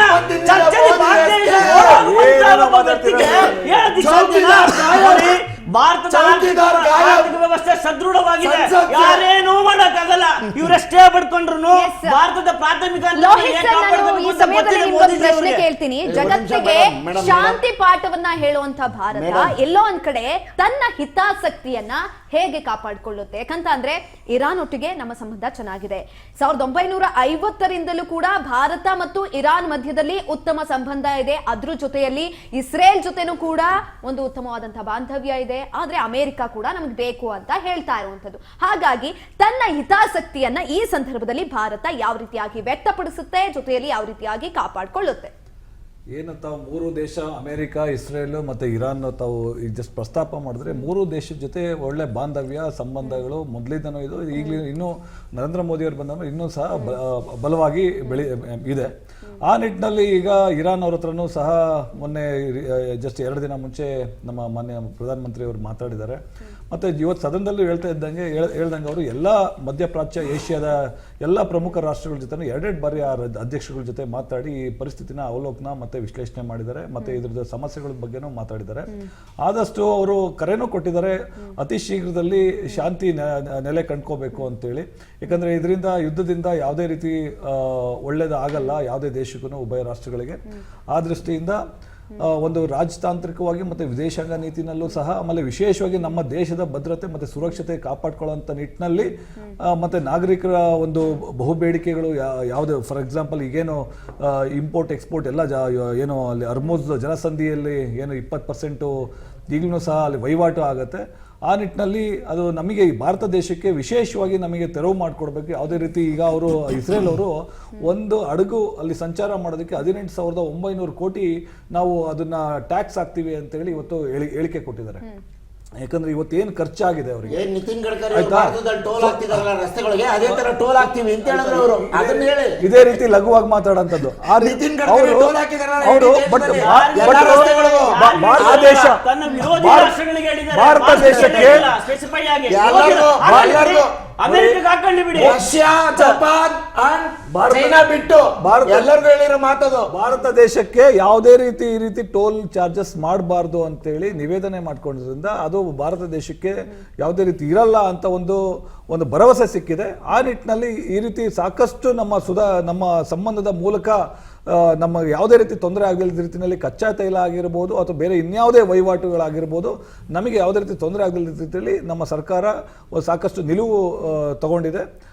ಅವರಿಗೆ ಮನವರಿಕೆನೂ ಮಾಡಿಕೊಡ್ತೀವಿ. ಇವತ್ತು ಅಮೆರಿಕ, ಇಸ್ರೇಲ್ ಎಲ್ಲ ದೇಶಗಳಿಗೂ ಮನವರಿಕೆ ಮಾಡಿಕೊಟ್ಟು ನಮ್ಮ ವ್ಯವಹಾರ ಸರಾಗವಾಗಿ ಆಗೋ ನಿಟ್ಟಿನಲ್ಲಿ ಒಂದು ಕ್ರಮ ವಹಿಸುತ್ತೆ ಅಂತ ಹೇಳಿ ನನಗೆ ನಂಬಿಕೆ ಇದೆ. ಗೌಡ ಸರ್ ಹತ್ರ ಒಂದ್ ನಿಮಿಷ, ಕುಮಾರ್ ಸರ್ ಒಂದ್ ನಿಮಿಷ ನಾನು ನಿಮಗೆ ಟೈಮ್ ಕೊಡ್ತೀನಿ ಸರ್. ಜನರ ಜೇಬಿಗೆ ಎಲ್ಲೋ ಒಂದ್ ಕಡೆ ಕತ್ರಿ ಬಿದ್ದಿದೆ, ಜನರ ಜೇಬಿಗೆ ಏನೂ ಇಲ್ಲ, ಅವರ ಖಾಲಿ ಆಗ್ತಾ ಇದೆ. ಈ ಒಂದು ಸಂದರ್ಭದಲ್ಲಿ ಎಲ್ಲೋ ಒಂದ್ ಕಡೆ ಭಾರತ ಎಲ್ಲೋ ಒಂದ್ ಕಡೆ ತನ್ನ ಜವಾಬ್ದಾರಿ ಏನು ಅಥವಾ ಅದರ ಹೊಣೆಗಾರಿಕೆಯನ್ನ ಯಾರು ತೆಗೆದುಕೊಳ್ತಾರೆ ಆ ಕುರಿತಾಗಿ ಎಲ್ಲೂ ಕೂಡ ಮಾತನಾಡ್ತಾ ಇಲ್ಲ. ನೋಡಿ ಮೇಡಮ್, ಸರ್ ನಾನು ನಿಮ್ಮ ಹತ್ರ ಮಾತನಾಡ್ತೀನಿ. Sorry for the ಇಂಟ್ರಾಪ್ಟ್. ನಮ್ಮ ಜೊತೆ ಇದೀಗ ರಾಜಕೀಯ ವಿಶ್ಲೇಷಕರಾದಂತ ಆಶಾ ಕೃಷ್ಣಸ್ವಾಮಿ ಅವರು ಜಾಯಿನ್ ಆಗ್ತಾ ಇದ್ದಾರೆ. ಅವರನ್ನ ಮೊದಲಿಗೆ ಕಾರ್ಯಕ್ರಮಕ್ಕೆ ಸ್ವಾಗತ ಮಾಡ್ಕೊಳ್ತೀನಿ. ಮೇಡಮ್, ಕಾರ್ಯಕ್ರಮಕ್ಕೆ ಸ್ವಾಗತ. Thank you. ನನ್ನ ಧ್ವನಿ ಕೇಳಿಸ್ತಾ ಇದೆಯಾ ನಿಮ್ಗೆ ಸ್ಪಷ್ಟವಾಗಿ? ಕೇಳಿಸ್ತಾ ಇದೆ. ಎಸ್, ಇಂದು ಪ್ರಧಾನಿ ನರೇಂದ್ರ ಮೋದಿ ಅವರು ಮಾತನಾಡಿದ್ದಾರೆ. ಅದು ಕೂಡ ಮಧ್ಯಪ್ರಾಚ್ಯದಲ್ಲಿ ಆಗ್ತಾ ಇರುವಂತಹ ಯುದ್ಧದ ಪರಿಣಾಮವಾಗಿ ಭಾರತದ ನಿಲುವೇನು, ಜೊತೆಯಲ್ಲಿ ಏನೆಲ್ಲ ಮಾಡಿದೆ, ಆ ಎಲ್ಲಾ ವಿಚಾರಗಳನ್ನ ಹೇಳಿರುವಂತದ್ದು. ಎಲ್ಲೋ ಒಂದು ಕಡೆ ಶಾಂತಿಯುತವಾಗಿ ಭಾರತ ಇರುತ್ತೆ, ಎಲ್ಲಾ ರಾಷ್ಟ್ರಗಳೊಟ್ಟಿಗೂ ಕೂಡ ಉತ್ತಮ ಬಾಂಧವ್ಯವನ್ನ ಇಟ್ಕೊಂಡಿದೆ ಅನ್ನುವಂತಹ ಭಾರತ ಈ ಒಂದು ಸಂದರ್ಭದಲ್ಲಿ ಏನ್ ಮಾಡಬೇಕಾಗಿತ್ತು, ಏನ್ ಮಾಡಿಲ್ಲ? ಇದು ಭಾರತ ಮೊದ್ಲಿಂದಾನು ಎಲ್ಲಾ ದೇಶಗಳೊಂದಿಗೆ ನೀಬರಿಂಗ್ ಸ್ಟೇಟ್ಸ್ ಕಂಟ್ರೀಸ್ ಜೊತೆಗೆ ಒಳ್ಳೆ ರಿಲೇಷನ್ ಇಟ್ಕೊಳ್ಳೋದೇ ಮೊದಲಿಂದ ಇಟ್ಕೊಂಡ್ ಬಂದಿದ್ದಾರೆ. ಈಗೇನ್ ವಿಶೇಷವಾಗಿ ಏನು ಪ್ರಯತ್ನ ಮಾಡ್ಬೇಕಾಗಿಲ್ಲ. ಮತ್ತೆ ಏನ್ ಮಾಡಿಲ್ಲ ಅನ್ನೋದಕ್ಕೆ ನಾವು ಇಷ್ಟೊಂದು ಇಂಪೋರ್ಟ್ ಮೇಲೆ, ನಾವು ಆಮದ್ ಮೇಲೆ ಡಿಪೆಂಡ್ ಆಗಿರ್ಬೇಕಾದ್ರೆ ಏನ್ ಮಾಡಕ್ ಸಾಧ್ಯ ಈ ಸಿಚುಯೇಷನ್ ಅಲ್ಲಿ?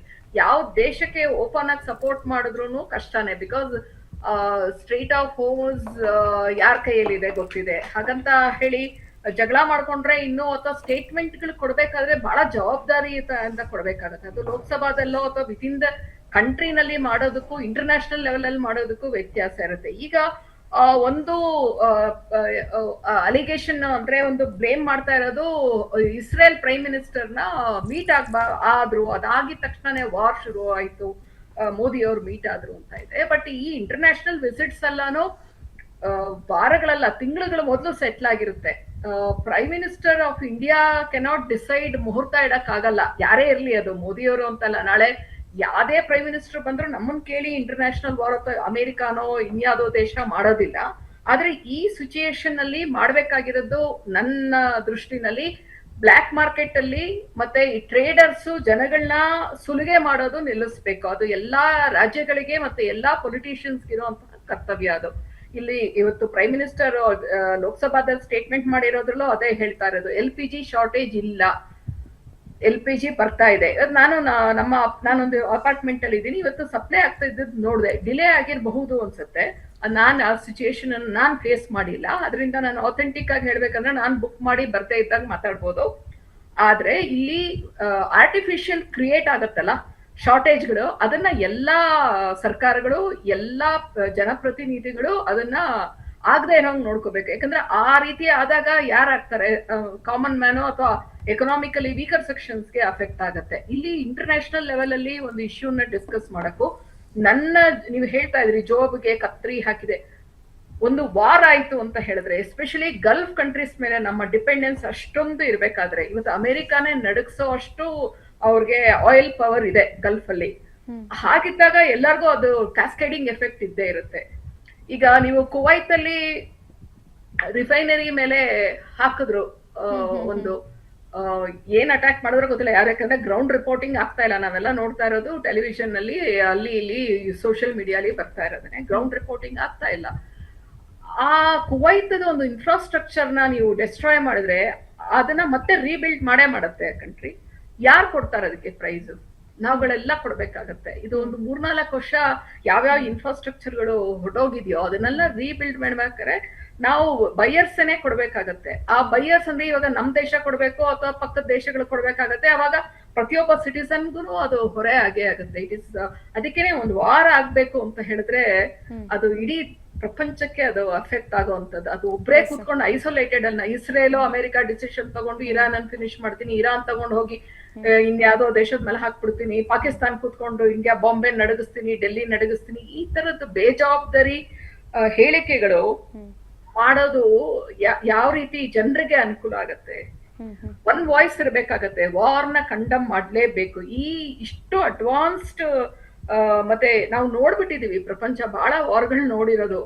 ಅಂತದ್ರಲ್ಲಿ ಅದ್ರದ್ದು ಎಫೆಕ್ಟ್ ಹೆಂಗಿರುತ್ತೆ ಅಂತ ನಾವು ಕೋವಿಡ್ ಅದನ್ನೇ ಸುಧಾರಿಸ್ಕೊಂಡಿಲ್ಲ. ಇನ್ನು ಎಷ್ಟೋ ಬಿಸಿನೆಸ್ ಎಸ್ಟಾಬ್ಲಿಷ್ಮೆಂಟ್ಸ್ ಇನ್ನೂ ತಲೆ ಎತ್ತಕ್ ಆಗಿಲ್ಲ. ಇಂಡಿವಿಜುವಲ್ಸ್ ಕೆಲಸಗಳು ಹೋಗಿರೋರು ಇನ್ನೂ ತಗೊಳಕ್ಕಾಗಿಲ್ಲ. ಅಂತದ್ರಲ್ಲಿ ಇಂತಹ ಒಂದು ವಾರ ಆದಾಗ naturally it will affect all of us. ಮತ್ತೆ ನಮ್ಮ ಇಂಡಿಯನ್ಸ್ ಬಹಳ ಇದ್ದಾರೆ. ಇವತ್ತು ಪ್ರೈಮ್ ಮಿನಿಸ್ಟರ್ ಲೋಕಸಭಾ ಹೇಳಿರೋ ಸ್ಟೇಟ್ಮೆಂಟ್ ಪ್ರಕಾರ 1 ಕೋಟಿ ಜನ ಗಲ್ಫ್ ಅಲ್ಲೇ ಇದ್ದಾರೆ ಇಂಡಿಯನ್ಸ್. ಟ್ರೇಡ್ ಹೋಗಿರ್ಬೋದು, ಬೇರೆ ಬೇರೆ ಬೇರೆ ಕೂಲಿ ಮಾಡೋರು ಇರ್ಬೋದು. ನಮ್ಮಲ್ಲಿ ನೇವಲ್ ಅಲ್ಲಿ ತುಂಬಾ ಜನ ಇದ್ದಾರೆ. ಇವ್ರಿಗೆ ಜಾಬ್ ಸೆಕ್ಯೂರಿಟಿ ಹೊಟ್ಟೋಯ್ತು. ಇವತ್ತು ಕರ್ಕೊಂಡ್ ಬಂದಿದ್ದಾರೆ ಒಂದು 3.5 ಲಕ್ಷ ಜನನ. ಬಟ್ ವಾಪಸ್ ಬಂದಾಗ ನಾವು ಜಾಬ್ ಕೊಡೋ ಸ್ಥಿತಿನಲ್ಲಿ ಇದೀವಾ? ಈಗ ಜಾಬ್ಸ್ ಜನರೇಟ್ ಆಗ್ತಾ ಇದ್ಯಾ? ಎಲ್ಲ ಆಗ್ತಾ ಇದೆ, ಎಲ್ಲ ಪ್ರೈವೇಟ್ ಅಲ್ಲಿ ಆಗ್ತಾ ಇರೋದು. ಗವರ್ಮೆಂಟ್ ಜಾಬ್ಸ್ ಅನ್ನೋದು ಹೊಟ್ಟೆ ಹೋಯ್ತು. ಆ ಒಂದು ಸ್ಥಿತಿಲಿ ಇರ್ಬೇಕಾದ್ರೆ ನಾವು ಇದನ್ನ ಯಾವ ರೀತಿ ಅಂತ ಇದನ್ನೆಲ್ಲ ನೋಡಿದಾಗ ಈ ವಾರಿಂದು ನಾವು ಎಷ್ಟು 88% ಕ್ರೂಡ್ ಆಯಿಲ್ ನ ಇಂಪೋರ್ಟ್ ಮಾಡ್ಕೋತೀವಿ, 60% LPG ಇಂಪೋರ್ಟ್ ಮಾಡ್ಕೋತಾ ಇದೀವಿ. LPG ಆಸ್ ಆಫ್ ನಾವು ಶಾರ್ಟೇಜ್ ಇಲ್ಲ ಅಂತ ಹೇಳ್ತಾ ಇದ್ದಾರೆ. ಆ ಕ್ರೂಡ್ ಮತ್ತೆ LPGದು ಡಿಮಾಂಡ್ ವೆರಿ ಹೈ. ಇಂಡಿಯಾದ ಆಸ್ಪಿರೇಷನಲ್ ಕಂಟ್ರಿ ಅದು. ಯಂಗ್ಸ್ಟರ್ಸ್ ಬಹಳ ಬಿಸ್ನೆಸ್ಗೆ ಯಾರು ಇವತ್ತು ಇನ್ನೊಬ್ರಿಗೆ ದುಡಿಯೋದಿಲ್ಲ, ಎಲ್ಲರೂ ಆಂಟ್ರಪ್ರಿನರ್ಸ್ ಆಗಕ್ಕೆ ನೋಡ್ತಾ ಇದ್ದಾರೆ. ಹಾಗಾಗಿ ಏನಾಗುತ್ತೆ, ಪವರ್ಗೆ ಡಿಮಾಂಡ್ ಜಾಸ್ತಿ ಇದೆ ಇವತ್ತು.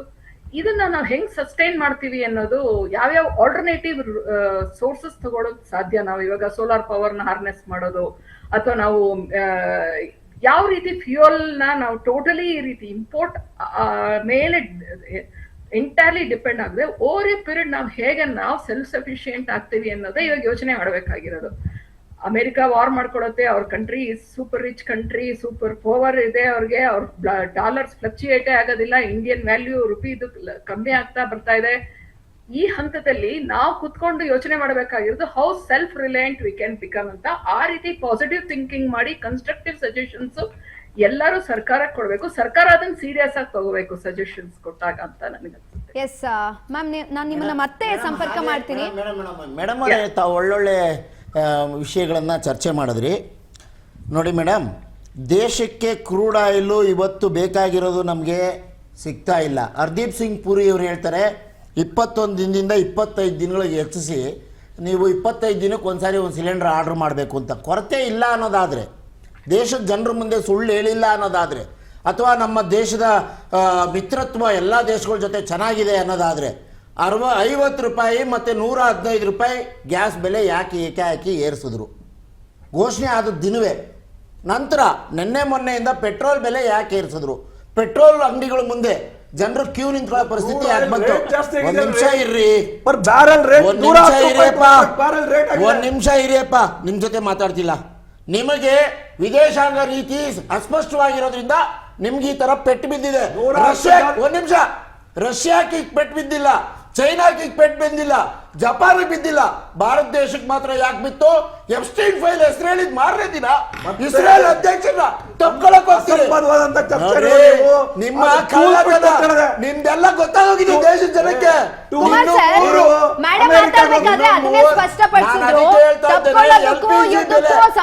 LPG ಬೆಲೆ ಯಾಕೆ ಅಭಾವ ಇಲ್ಲ ಅನ್ನೋದಾದ್ರೆ, ಜನರಿಗೆ ತೊಂದರೆ ಆಗ್ಬಾರ್ದು, ಅವ್ರ ಜೋಬ್ ಕತ್ರಿ ಬೀಳಬಾರ್ದು ಅನ್ನೋದಾದ್ರೆ ಯಾಕೆ ಏರ್ಸಿದ್ರು? ತಪ್ಪಲ್ವಾ ಮೇಡಮ್? ನಿಮ್ಮ ರಾಹುಲ್ ಗಾಂಧಿ ಅಮೆರಿಕ ಮತ್ತೆ ಬೇರೆ ಬೇರೆ ದೇಶಗಳಿಗೆ ಹೋಗ್ಬಿಟ್ಟು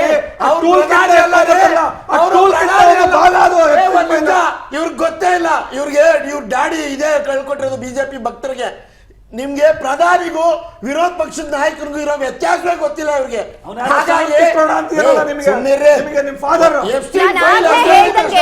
ಹರ್ದೀಪ್ ಸಿಂಗ್ ಪುರಿ ಹೆಸರು ಹೇಳಿದ ತಕ್ಷಣ, ಅದಾನಿ ಹೆಸರು ಹೇಳಿದ ತಕ್ಷಣ ಇಸ್ರೇಲ್ ಅಧ್ಯಕ್ಷನ ಯಾಕೆ ತಪ್ಕೊಳ್ಳೋ ಕೊಡೋದ್ರು ಸಂಸತ್ ಬಿಟ್ಟು? ಸಂಸತ್ತು ಬಿಟ್ಟು 25 ದಿನ ಎಲ್ಲಿದ್ರು? ಎಸ್ ಕುಮಾರ್ ಸರ್, ಮೇಡಮ್, ನಾನು ಆಗ್ಲೇ ಹೇಳ್ದಂಗೆ ಎಲ್ಲಿದ್ರು? ಇದು ರಾಜಕೀಯ ಡಿಫೆನ್ಸ್ ಅಲ್ಲ. ಒಂದ್ ಸೆಕೆಂಡ್ ಸ್ಟಾಪ್ ಮಾಡಿ.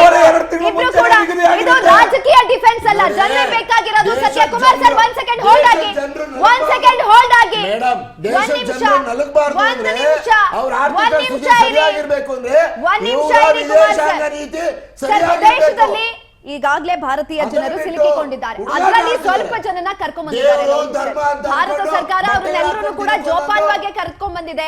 ಆದ್ರೆ ಇನ್ನು ಉಳಿದವರು ಕೂಡ ಅಲ್ಲಿ ಉಳ್ಕೊಂಡಿದ್ದಾರೆ. ಎಲ್ಲೋ ಒಂದು ಕಡೆ ಅವರ ಜೀವಕ್ಕೆ ಗ್ಯಾರಂಟಿ ಯಾರು ಜೊತೆಯಲ್ಲಿ ಇಫ್ ಇನ್ ಕೇಸ್ ಅವ್ರನ್ನೇನಾದ್ರೂ ಭಾರತಕ್ಕೆ ಕರ್ಕೊಂಡ್ ಬರ್ತೀರಾ ಅಂತ ಅಂದ್ರೆ, ಇವಾಗ ಅವ್ರು ಹೇಳಿದ್ರು ಮೇಡಮ್, ಒಂದ್ ನಿಮಿಷ Kumar sir, let me complete. ಒಂದ್ ಸೆಕೆಂಡ್ ಕುಮಾರ್ ಸರ್, ಸರ್, ಇವಾಗ ಏನಾದ್ರೂ ಬೈ ಚಾನ್ಸ್ ಭಾರತಕ್ಕೆ ಭಾರತೀಯರನ್ನ ಕರ್ಕೊಂಡು ಬಂದ್ರೆ ಅವ್ರಿಗೆ ಕೆಲಸದ ಅಭಾವ ಉಂಟಾಗುತ್ತೆ. ಅವಾಗ ಭಾರತ ಯಾವ ಒಂದು ಕ್ರಮಗಳನ್ನ ತೆಗೆದುಕೊಳ್ಳುತ್ತೆ? ನಿಮ್ಗೆ ಕೇಳಿದ್ದು ನಾನು. ನನ್ನ ಪ್ರಶ್ನೆ ನೀವು ಕೇಳಿಸ್ಕೊಳ್ಳಿಲ್ವಾ ಅಥವಾ ಕುಮಾರ್ ಸರ್ ಮಾತಷ್ಟೇ ಕೇಳ್ತಾ ಇತ್ತು? ಎಸ್, ಭಾರತೀಯರು ಈಗ ಆಲ್ರೆಡಿ ವಿದೇಶದಲ್ಲಿ ಸಿಲುಕಿಕೊಂಡಿದ್ದಾರೆ. ಅವರನ್ನ ಕರೆದುಕೊಂಡ್ಬರೋದಕ್ಕೆ ಭಾರತ ಸಾಕಷ್ಟು ಕ್ರಮಗಳನ್ನ ತೆಗೆದುಕೊಂಡಿದೆ. ಆಲ್ರೆಡಿ ಕೆಲವೊಂದಷ್ಟು ಜನರನ್ನ ಭಾರತಕ್ಕೆ ಸುರಕ್ಷಿತವಾಗಿ ಕರ್ಕೊಂಡ್ ಬಂದಿದೆ. ಇನ್ನು ಉಳಿದವರು ಕೂಡ ಅಲ್ಲಿ ಉಳ್ಕೊಂಡಿದ್ದಾರೆ. ಇಫ್ ಇನ್ ಕೇಸ್ ಈಗ ಆಲ್ರೆಡಿ ಸುಮಾರು ಜನ ಸತ್ತೋಗಿದ್ದಾರೆ. ಅದು ಕೂಡ ಯುದ್ಧದ ಪರಿಣಾಮವಾಗಿ. ಹಾಗಾಗಿ ಎಲ್ಲೋ ಒಂದು ಕಡೆ ಅವರ ಜೀವಕ್ಕೆ, ಇನ್ನು ಉಳ್ಕೊಂಡಿರುವಂತಹ ಭಾರತೀಯರ ಜೀವಕ್ಕೆ ಗ್ಯಾರಂಟಿ ಯಾರು? ಇಫ್ ಇನ್ ಕೇಸ್ ನೀವು ಭಾರತಕ್ಕೆ ಕರ್ಕೊಂಡ್ ಬರ್ತೀರಾ ಇನ್ನು ಉಳಿದವ್ರನ್ನ ಅಂತ ಅಂದ್ರೆ ಅವ್ರಿಗೂ ಕೂಡ ಕೆಲಸ ಕಾರ್ಯಗಳು ಬೇಕಾಗತ್ತೆ. ಈಗ ಆಲ್ರೆಡಿ ಉದ್ಯೋಗ ಕಳ್ಕೊಂಡು ಎಷ್ಟೋ ಜನ ಭಾರತೀಯರು ಇದ್ದಾರೆ, ಇಲ್ಲಿ ವಾಸವಿದ್ದಾರೆ. ಇನ್ನು ಅವ್ರನ್ನೆಲ್ಲ ನೀವು ಕರ್ಕೊಂಡ್ ಬಂದ್ರೆ ಅವ್ರಿಗೆಲ್ಲ ಕೆಲಸ ಕಾರ್ಯವನ್ನ ಏನ್ ಕೊಡ್ತೀರಾ? ಅದಕ್ಕೇನಾದ್ರೂ ಕ್ರಮ ತೆಗೆದುಕೊಂಡಿದ್ಯಾ? ಹೋಗ್ಲಿ, ಯುದ್ಧದ ಕುರಿತಾಗಿ ಯಾವ ಕ್ರಮವನ್ನ ತೆಗೆದುಕೊಂಡಿಲ್ಲ. ಮೇಡಮ್, ಇಲ್ಲಿ ಇದು 140 ಕೋಟಿ ಜನಸಂಖ್ಯೆ ಇರೋಂಥ ಭಾರತ ದೇಶ, ಭೌಗೋಳಿಕವಾಗ್ಲೂ ಅಷ್ಟೇ, ಆಮೇಲೆ ಎಲ್ಲ ಹಂತದಲ್ಲೂ ಸಹ ಭಾರಿ ದೊಡ್ಡ ಗಾತ್ರ ಇರೋಂಥ ಒಂದು ದೇಶ ಇದು. ಈ ದೇಶದಲ್ಲಿ ಬದುಕು ಕಟ್ಕೊಳ್ಳೋದಕ್ಕೆ ಏನೂ ಸಮಸ್ಯೆ ಇಲ್ಲ. ಆ ರೀತಿ ಸಾಕಷ್ಟು ಯೋಜನೆಗಳು ಅವರಿಗೆ ನಮ್ಮ ಸರ್ಕಾರದ ನೀತಿಗಳಾಗಿರ್ಬೋದು ಎಲ್ಲ ರೀತಿಯಲ್ಲೂ ಅವರಿಗೆ ಹೆಚ್ಚಿನ ಒಂದು ಉತ್ತೇಜನ ಮತ್ತು ಪ್ರೋತ್ಸಾಹ ಕೊಡುವಂಥದ್ದಾಗತ್ತೆ. ಮತ್ತು ವಿಶೇಷವಾಗಿ ಫಸ್ಟು ಅವರ ಪ್ರಾಣ, ಅವರ ಬದುಕು ಉಳಿಸೋ ಅಂಥದ್ದು ನಮ್ಮ ಆದ್ಯ ಕರ್ತವ್ಯ. ಆ ನಿಟ್ಟಿನಲ್ಲಿ ಇವತ್ತು ಮಾನ್ಯ ಪ್ರಧಾನಮಂತ್ರಿಗಳು ಸದನದಲ್ಲಿ ಹೇಳಿದ್ದಾರೆ, ಸಾಕಷ್ಟು ವಿವಿಧ ದೇಶಗಳಿಂದ 3.5 ಲಕ್ಷ ಜನಸಂಖ್ಯೆ ಜನರನ್ನು ಆಲ್ರೆಡಿ ನಾವು ಏರ್ಲಿಫ್ಟ್ ಮಾಡಿ ಸುರಕ್ಷಿತವಾಗಿ ಕರ್ಕೊಂಡ್ಬಂದಿದ್ದೀವಿ ಅಂತೇಳಿ. ಅದನ್ನು ತಾವೇ ಬಂದಂಥ ಸಾಕಷ್ಟು ಮುಸಲ್ಮಾನ ಬಂಧುಗಳೇ ಇವತ್ತು ಮಾನ್ಯ ಪ್ರಧಾನಮಂತ್ರಿ ಅವರ ಈ ಒಂದು ಕಾರ್ಯಶೈಲಿನ ಹೊಗಳಿದ್ದಾರೆ. ಇವತ್ತು ಅತ್ಯಂತ ಸುರಕ್ಷಿತವಾದಂಥ ದೇಶ ಪ್ರಪಂಚದಲ್ಲಿ ಭಾರತ ದೇಶ ಅಂತೇಳಿ ಸಾಕಷ್ಟು ಅವರು ಆನಂದ ಬಾಷ್ಪ ವ್ಯಕ್ತಪಡಿಸಿದ್ದಾರೆ ಹಲವಾರು ಏರ್ಪೋರ್ಟ್ಗಳಲ್ಲಿ. ಈ ರೀತಿ ಇನ್ನು ಉಳಿದಂಥ ಏನು ಸಾಕಷ್ಟು ಹಲವಾರು ಜನಗಳು ವಿವಿಧ ದೇಶಗಳಲ್ಲಿ ಇರೋಂಥವ್ರನ್ನೂ ಸಹ ನಿರಂತರವಾಗಿ ಅದು ನಮ್ಮ ಕರ್ತವ್ಯ, ನಮ್ಮ ಅದು ಚಾಲನೆಯಲ್ಲಿ ಇದ್ದೇ ಇರುತ್ತೆ. ಅದನ್ನ ನಾವು ಕರ್ಕೊಂಡ್ಬರ್ತೀವಿ. ಮತ್ತು ಎಲ್ಲ ದೇಶದಲ್ಲೂ ಇವತ್ತು ಏನು ಯುದ್ಧ ಆಗ್ತಿರೋಂಥ ದೇಶಗಳಲ್ಲಿ ಇವತ್ತು ಅವರ ಸರ್ಕಾರಕ್ಕೆ ಹೇಳಿರೋಂಥದ್ದು ಭಾರತೀಯರನ್ನ ಯಾವುದೇ ರೀತಿ ತೊಂದರೆಗೀಡಾಗಬಾರ್ದು ಅಂತೇಳಿ. ಹಲವಾರು ಜನ ಬೆರಳೆಣಿಕೆಯಷ್ಟು ಜನ, ಸಾಕಷ್ಟು ಜನ ಜೀವ ಕಳ್ಕೊಂಡಿದ್ದಾರೆ, ಸಾಕಷ್ಟು ಜನ ಗಾಯಾಳುಗಳಾಗಿದ್ದಾರೆ. ಅದನ್ನು ಸಹ ಇವತ್ತು ಉಲ್ಲೇಖ ಮಾಡಿದ್ದಾರೆ ಅವ್ರ ಸದನದಲ್ಲಿ. ಆ ನಿಟ್ಟಿನಲ್ಲಿ ಎಲ್ರಿಗೂ ಸಹ ಯಾವುದೇ ಬದುಕಾಗಿರ್ಬೋದು, ಅದು ಭಾರಿ ಒಂದು ಅವರಿಗೆಲ್ಲರಿಗೂ ಸಹ ಈ ದೇಶ, ಈ ಸರ್ಕಾರ ಅವರಿಗೆ ರಕ್ಷಣೆ ಕೊಡುತ್ತೆ. ಯಾವುದೇ ರೀತಿ ತೊಂದರೆ ಇರಲ್ಲ. ಬಂದಾದ್ಮೇಲೂ ಸಹ ಅವರಿಗೆ ಸಾಕಷ್ಟು ಅವರಿಗೆ ಬದುಕು ಕಟ್ಕೊಳ್ಳೋದಕ್ಕೆ ಅವಕಾಶ ನಮ್ಮ ನೀತಿ, ನಮ್ಮ ಸರ್ಕಾರದ ಒಂದು ಕಾನೂನು ಮುಖಾಂತರ ಅವ್ರಿಗೆ ಮಾಡ್ತೀವಿ. ಎಸ್, ಉಮೇಶ್ ಗೌಡ ಸರ್, ನಾನು ಈ ಸಮಯದಲ್ಲೂ ನಿಮ್ಗೊಂದು ಪ್ರಶ್ನೆ ಕೇಳ್ತೀನಿ. ಎಲ್ಲೋ ಒಂದ್ ಕಡೆ ಸರ್ಕಾರ ಸಕ್ಸಸ್ ಆಗಿದ್ಯಾ ಅಥವಾ ಫೇಲ್ಯೂರ್ ಆದಿಯಲ್ಲೇ ಏನಾದ್ರೂ ಇದೆಯಾ ಅಂತ? ಯುದ್ಧ ಸ್ಟಾರ್ಟ್ ಆಗಿದ್ದರಿಂದ ಇವತ್ತಿನವರೆಗೆ ಸುಮಾರು 3 ಲಕ್ಷಕ್ಕೂ ಅಧಿಕ ಭಾರತೀಯರು ತಾಯ್ನಾಡಕ್ಕೆ ವಾಪಸ್ ಆಗಿದ್ದಾರೆ. ಅದರಲ್ಲಿ 700ಕ್ಕೂ ಅಧಿಕ ಮಂದಿ ಮೆಡಿಕಲ್ ಏನು ಓದ್ತಾ ಇದ್ರು, ಏನು ಆಯಿಲ್ ಪೇಡ್ ಕಂಟ್ರೀಸ್ ಅಲ್ಲಿ, ಅವರೆಲ್ಲ ಸುರಕ್ಷಿತವಾಗಿ ವಾಪಸ್ ಬಂದಿದ್ದಾರೆ. ಮೋದಿಜಿಯವರು ಇವತ್ತು ಸಾರ ಸಗಟಾಗಿ ಹೇಳಿದ್ದಾರೆ, ಸುಮಾರು 1 ಕೋಟಿಗೂ ಅಧಿಕ ಜನ ತಮ್ಮ ನೆಲೆಯನ್ನ, ತಮ್ಮ ಬದುಕನ್ನ ಕಟ್ಕೊಂಡಿದ್ದಾರೆ ಈ ಗಲ್ಫ್ ರಾಷ್ಟ್ರಗಳಲ್ಲಿ ಅಂತೇಳಿ. ಅವರೆಲ್ಲರಿಗೂ ಸಹ ನಾವೀಗಾಗಲೇ ಸೂಚನೆಯನ್ನು ಕೊಟ್ಟಿದ್ದೀವಿ, ನೀವು ಸಂತೋಷದಲ್ಲಿ ಬರ್ಬೋದು, ಅದಕ್ಕೆ ಏರ್ಪಾಟನ್ನು ಮಾಡಿದ್ದೀವಿ ಅಂತ. ಅವರು ಅಲ್ಲೇ ಸಂತೋಷವಾಗಿದ್ದೀವಿ ಅಂತನೂ ಸಹ ಎಷ್ಟೋ ಜನ ಈಗಾಗಲೇ ಹೇಳಿದ್ದಾರೆ. ನಮಗೆ ವೆರಿ ಇಂಪಾರ್ಟೆಂಟ್ ಅಂದ್ರೆ ಸಿಸ್ಟರ್, ನಮ್ಗೆ ಅದಕ್ಕಿಂತ ಅದೀಗಾಗಲೇ ಸುರಕ್ಷಿತವಾಗಿದೆ. ನಮಗೆ ಇಲ್ಲಿ ನಮ್ಮ ಸಮಸ್ಯೆ ಏನಂತ ಹೇಳಿದ್ರೆ, ಏನಿವತ್ತು ಸಿಸ್ಟರ್ ನಮ್ಮ ಮೇಡಮ್ ಹೇಳ್ದಾಗೆ ಮೋದಿಜಿಯವರು ವಿದೇಶಾಂಗ ಇಲಾಖೆ ಸಂಪೂರ್ಣವಾಗಿ ಸುಮ್ಮನೆ ಕೂತಿರೋದಕ್ಕೆ ಸಾಧ್ಯನೇ ಇಲ್ಲ. ಯಾಕೆ ಅಂತ ಹೇಳಿದ್ರೆ ಇಡೀ ವಿಶ್ವದ ಎಲ್ಲಾ ದೇಶಗಳು ಸಹ ಇವತ್ತು ತತ್ತರಿಸಿ ಹೋಗಿದ್ರು ಸಹ ಹರ್ಮುಜ್ ಜಲಸಂಧಿಯಲ್ಲಿ ಭಾರತದ 3 ನೌಕೆಗಳೇನಿದೆ ಆ ನೌಕೆಗಳು ಸುರಕ್ಷಿತವಾಗಿ ಇವತ್ತು ಭಾರತವನ್ನು ತಲುಪಿವೆ. ಅದು ಇಂಪಾರ್ಟೆಂಟು. ಹೇಗೆ ಸುರಕ್ಷಿತವಾಗಿ ಭಾರತವನ್ನು ತಲುಪಿದೆಯೋ ಅದರಿಂದ ಇವತ್ತು ಏನು ಇಂಧನದ ಕೊರತೆ ಆಗಿತ್ತು ಅದನ್ನ ನೀಗಿಸಲಾಗಿದೆ. ಸಣ್ಣ ಪುಟ್ಟ ಘಟನೆಗಳು ಕಾರಣಗಳು ಆಗಿರ್ಬೋದು, ಇಲ್ಲ ಅಂತ ನಾವು ಹೇಳೋದಿಲ್ಲ, ಎಲ್ಲವನ್ನ ಮಾಡ್ಬಿಟ್ಟಿದ್ದೀವಿ ಅಂತ ಒಪ್ಕೊಳ್ಳೋದಿಲ್ಲ. ಆದ್ರೆ ಆ ಜಲಸಂಧಿಯಲ್ಲಿ ಉದಾಹರಣೆಗೆ ಇವತ್ತು ನೋಡಿ, ರಷ್ಯಾ ತನ್ನದೇ ದೇಶದ ಒಂದು ವಿಮಾನಕ್ಕೆ ತಾನೇ ಮಿಸ್ ಆಗಿ ಇವತ್ತು ಸೂಟ್ ಮಾಡಿಕೊಂಡು ಇವತ್ತು ಆ ಒಂದು ಸಮಸ್ಯೆಯನ್ನ ಇಡೀ ವಿಶ್ವ ನೋಡಿದೆ. ಇವತ್ತು ಹರ್ಮುಜ್ ಜಲಸಂಧಿಯಲ್ಲಿ ಯಾವಾಗ ಲಾಕ್ ಆಯ್ತು, ಅಲ್ಲಿ ಬರುವಂತ ಎಲ್ಲಾ ಹಡಗುಗಳು ಇದು ಭಾರತದ ಅಥವಾ ಅಮೆರಿಕದ ರಷ್ಯಾದಂತ ನೋಡ್ಕೊ ಕೂತಿರಕ್ ಸಾಧ್ಯ ಇಲ್ಲ. ಅಲ್ಲಿ ಯಾವುದೇ ಹಡಗಿನ ಮೇಲೆ ಬಾಂಬ್ ಬೀಳ್ಬಹುದು ಅಥವಾ ಅಟ್ಯಾಕ್ ಆಗ್ಬೋದು. ಅದನ್ನ ಪ್ರಧಾನಮಂತ್ರಿಯವರು ಒತ್ತೇಳಿದ್ದಾರೆ. ನಾವು ಎಷ್ಟು ಮಾಡಬೇಕೋ ಎಲ್ಲವನ್ನ ಮಾಡಿದ್ದೇನೆ, ಶಕ್ತಿ ಮೀರಿ ಮಾಡಿದ್ದೇನೆ, ನಮ್ಮದೇ ಸೈನ್ಯನ ಅಲ್ಲಿ ಕಳಿಸಿದ್ದೀವಿ, ಸುರಕ್ಷಿತವಾಗಿ ಬಂದಿದೆ. ಮುಂದೆ ಏನಾಗುತ್ತೋ ಅನ್ನೋದ್ರನ್ನ ಮುಂದೆ ನೋಡ್ಬೇಕಾಗುತ್ತೆ. ಅಲ್ಲಿವರೆಗೂ ಸಮಾಧಾನವಾಗಿರೋಣ ಅಂತ ಮೋದಿಜಿಯವರು ಹೇಳಿದ್ದಾರೆ. ದೇಶದ ಪ್ರಧಾನಮಂತ್ರಿಗೆ ಇಲ್ಲಿ ಕೂತ್ಕೊಂಡು ನಾವು ಮಾತನಾಡ್ತೀವಿ ಮೇಡಮ್, ವಿದೇಶಾಂಗ ನೀತಿ ಎಷ್ಟಿರುತ್ತೆ ಅನ್ನೋದು ಇಂಪಾರ್ಟೆಂಟ್. ಒಂದ್ ನಿಮಿಷ ಸರ್, ಒಂದ್ ನಿಮಿಷ ಸರ್. ಇವಾಗ ತಾನೇ ನೀವು ಹೇಳ್ತಾ ಇದ್ರಿ, ಈಗ ಆಲ್ರೆಡಿ ಮೋದಿ ಅವರು ಏನೇನ್ ಕ್ರಮವನ್ನ ತೆಗೆದುಕೊಂಡಿದ್ದಾರೆ. ಜೊತೆಯಲ್ಲಿ ಹಾರ್ಮೋನ್ ಜಲಸಂಧಿ ಏನಾಗಿತ್ತು ಅದು ದಿಗ್ಬಂಧನ ಆಗಿತ್ತು, ಅದ್ರ ಮುಖಾಂತರನು ಕೂಡ ನಮ್ಮ ಭಾರತಕ್ಕೆ ಬರಬೇಕಾಗಿರುವಂತಹ ತೈಲ ಬಂದಿದೆ ಅಂತ ನೀವ್ ಹೇಳಿದ್ರಿ. ನಾವು ಲೋಹಿತ್ ಸರ್ಗೆ ಒಂದು ಪ್ರಶ್ನೆಯನ್ನ ಕೇಳ್ತೀನಿ ಸರ್. ಇವಾಗ ಡೊನಾಲ್ಡ್ ಟ್ರಂಪ್ ಅವರು ಒಂದು ಟ್ರೂತ್ ನಲ್ಲಿ ಟ್ವೀಟ್ ಅನ್ನು ಮಾಡಿದ್ದಾರೆ. 48 ಗಂಟೆಗಳ ಕಾಲ ಒಂದು ಗಡುವನ್ನ ಕೂಡ ಕೊಟ್ಟಿದ್ದಾರೆ. ಇಫ್ ಇನ್ ಕೇಸ್ ಅಷ್ಟರೊಳಗೆ ಏನ್ ಹಾರ್ಮೋನ್ ಜಲಸಂಧಿ ದಿಗ್ಬಂಧನ ಆಗಿದೆ ಅದನ್ನ ನೀವು ಸರಿಪಡಿಸಲಿಲ್ಲ ಅಂತ ಅಂದ್ರೆ ನ್ಯೂಕ್ಲಿಯರ್ ಪವರ್ ಪ್ಲಾಂಟ್ ಮೇಲೆ ನಾವು ದಾಳಿಯನ್ನ ಮಾಡ್ತೀವಿ ಅಂತ ಹೇಳಿದ್ದಾರೆ. ಇವ್ರೇನ್ ಪರಮಾಣು ಶಕ್ತಿಯ ಇದೆ ಅಂತ ಎರಡೂ ದೇಶಗಳು ಕೂಡ ಹೊಡೆದಾಡ್ತಾ ಇದೆ, ಅದು ನನಗ್ ಬೇಕು ಅಂತ ಟ್ರಂಪ್ ಅವರು ಹೊಡೆದಾಡ್ತಾ ಇದ್ದಾರೆ. ಅದೆಲ್ಲವನ್ನ ಗಮನಿಸಿದ್ರೆ ಪರಮಾಣು ಏನಾದ್ರೂ ತೆಗೆದುಕೊಂಡು ಇವರು ಯುದ್ಧವನ್ನ ಮಾಡ್ತಾರೆ ಅಂತ ಅಂದ್ರೆ ಅಲ್ಲಿನ ಜನಸಾಮಾನ್ಯರ ಸ್ಥಿತಿ ಏನಾಗಬೇಕು, ಈ ಕುರಿತಾಗಿ ಭಾರತ ಯಾವ ಡಿಸಿಷನ್ ಅನ್ನ ತೆಗೆದುಕೊಳ್ಳುತ್ತೆ, ಭಾರತದ ನಿಲುವೇನು ಇದರಲ್ಲಿ? ನಾನು ಲೋಹಿತ್ ಸರ್ ಕೇಳ್ತೀನಿ. ಈಗ ಜಸ್ಟ್ ಈಗ ಅವರು ಡೊನಾಲ್ಡ್ ಟ್ರಂಪ್ ಅವರು ಹೇಳಿಕೆ ಸಹ ಕೊಟ್ಟಿದ್ದಾರೆ ಇತ್ತೀಚೆಗೆ. ಜಸ್ಟ್ ಇನ್ನು 5 ದಿನ ಅವರ ಪವರ್ ಏನು ಎನರ್ಜಿ ಅಥವಾ ಇದಿದೆ ವಿದ್ಯುತ್ ಶಕ್ತಿ ಒಂದು ವ್ಯವಸ್ಥೆ ಇದೆ ಇರಾನ್ದು, ಅದ್ರ ಮೇಲೆ ಏನು ನಾವು ದಾಳಿ ಮಾಡ್ತೀವಿ 48 ಗಂಟೆ ಆದಮೇಲೆ ಅಂತೇಳಿ ಅವರು ಕರೆ ಕೊಟ್ಟಿದ್ರು ಡೊನಾಲ್ಡ್ ಟ್ರಂಪ್ ಅವರು. ಇನ್ನು 5 ದಿನ ನಾವು ಕಾಯ್ದು ನೋಡುವ ತಂತ್ರ ಅಂದರೆ ಇನ್ನು ವೆಯ್ಟ್ ಮಾಡ್ತೀವಿ ಅಂತ ಹೇಳಿ ಹೇಳಿಕೆ ಕೊಟ್ಟಿದ್ದಾರೆ. ಒಂದು ಇದು ಯುದ್ಧ, ಇದು ಅಷ್ಟು ಸುಲಭ ಅಲ್ಲ. ಯಾವುದೋ ಕ್ರಿಕೆಟ್ ಮ್ಯಾಚ್ ಆಗಲೇ ಹೇಳಿದ ಕ್ರಿಕೆಟ್ ಮ್ಯಾಚು ಇನ್ನೊಂದು ಅಲ್ಲ. ಇದು ಯುದ್ಧ ಆಗಿರೋದ್ರಿಂದ ಎರಡು ದೇಶಗಳಿಗೂ ಸಹ ಸಾಕಷ್ಟು ಇದ್ರದ ವ್ಯತಿರಿಕ್ತ ಪರಿಣಾಮ ಇದ್ದೇ ಇರುತ್ತೆ.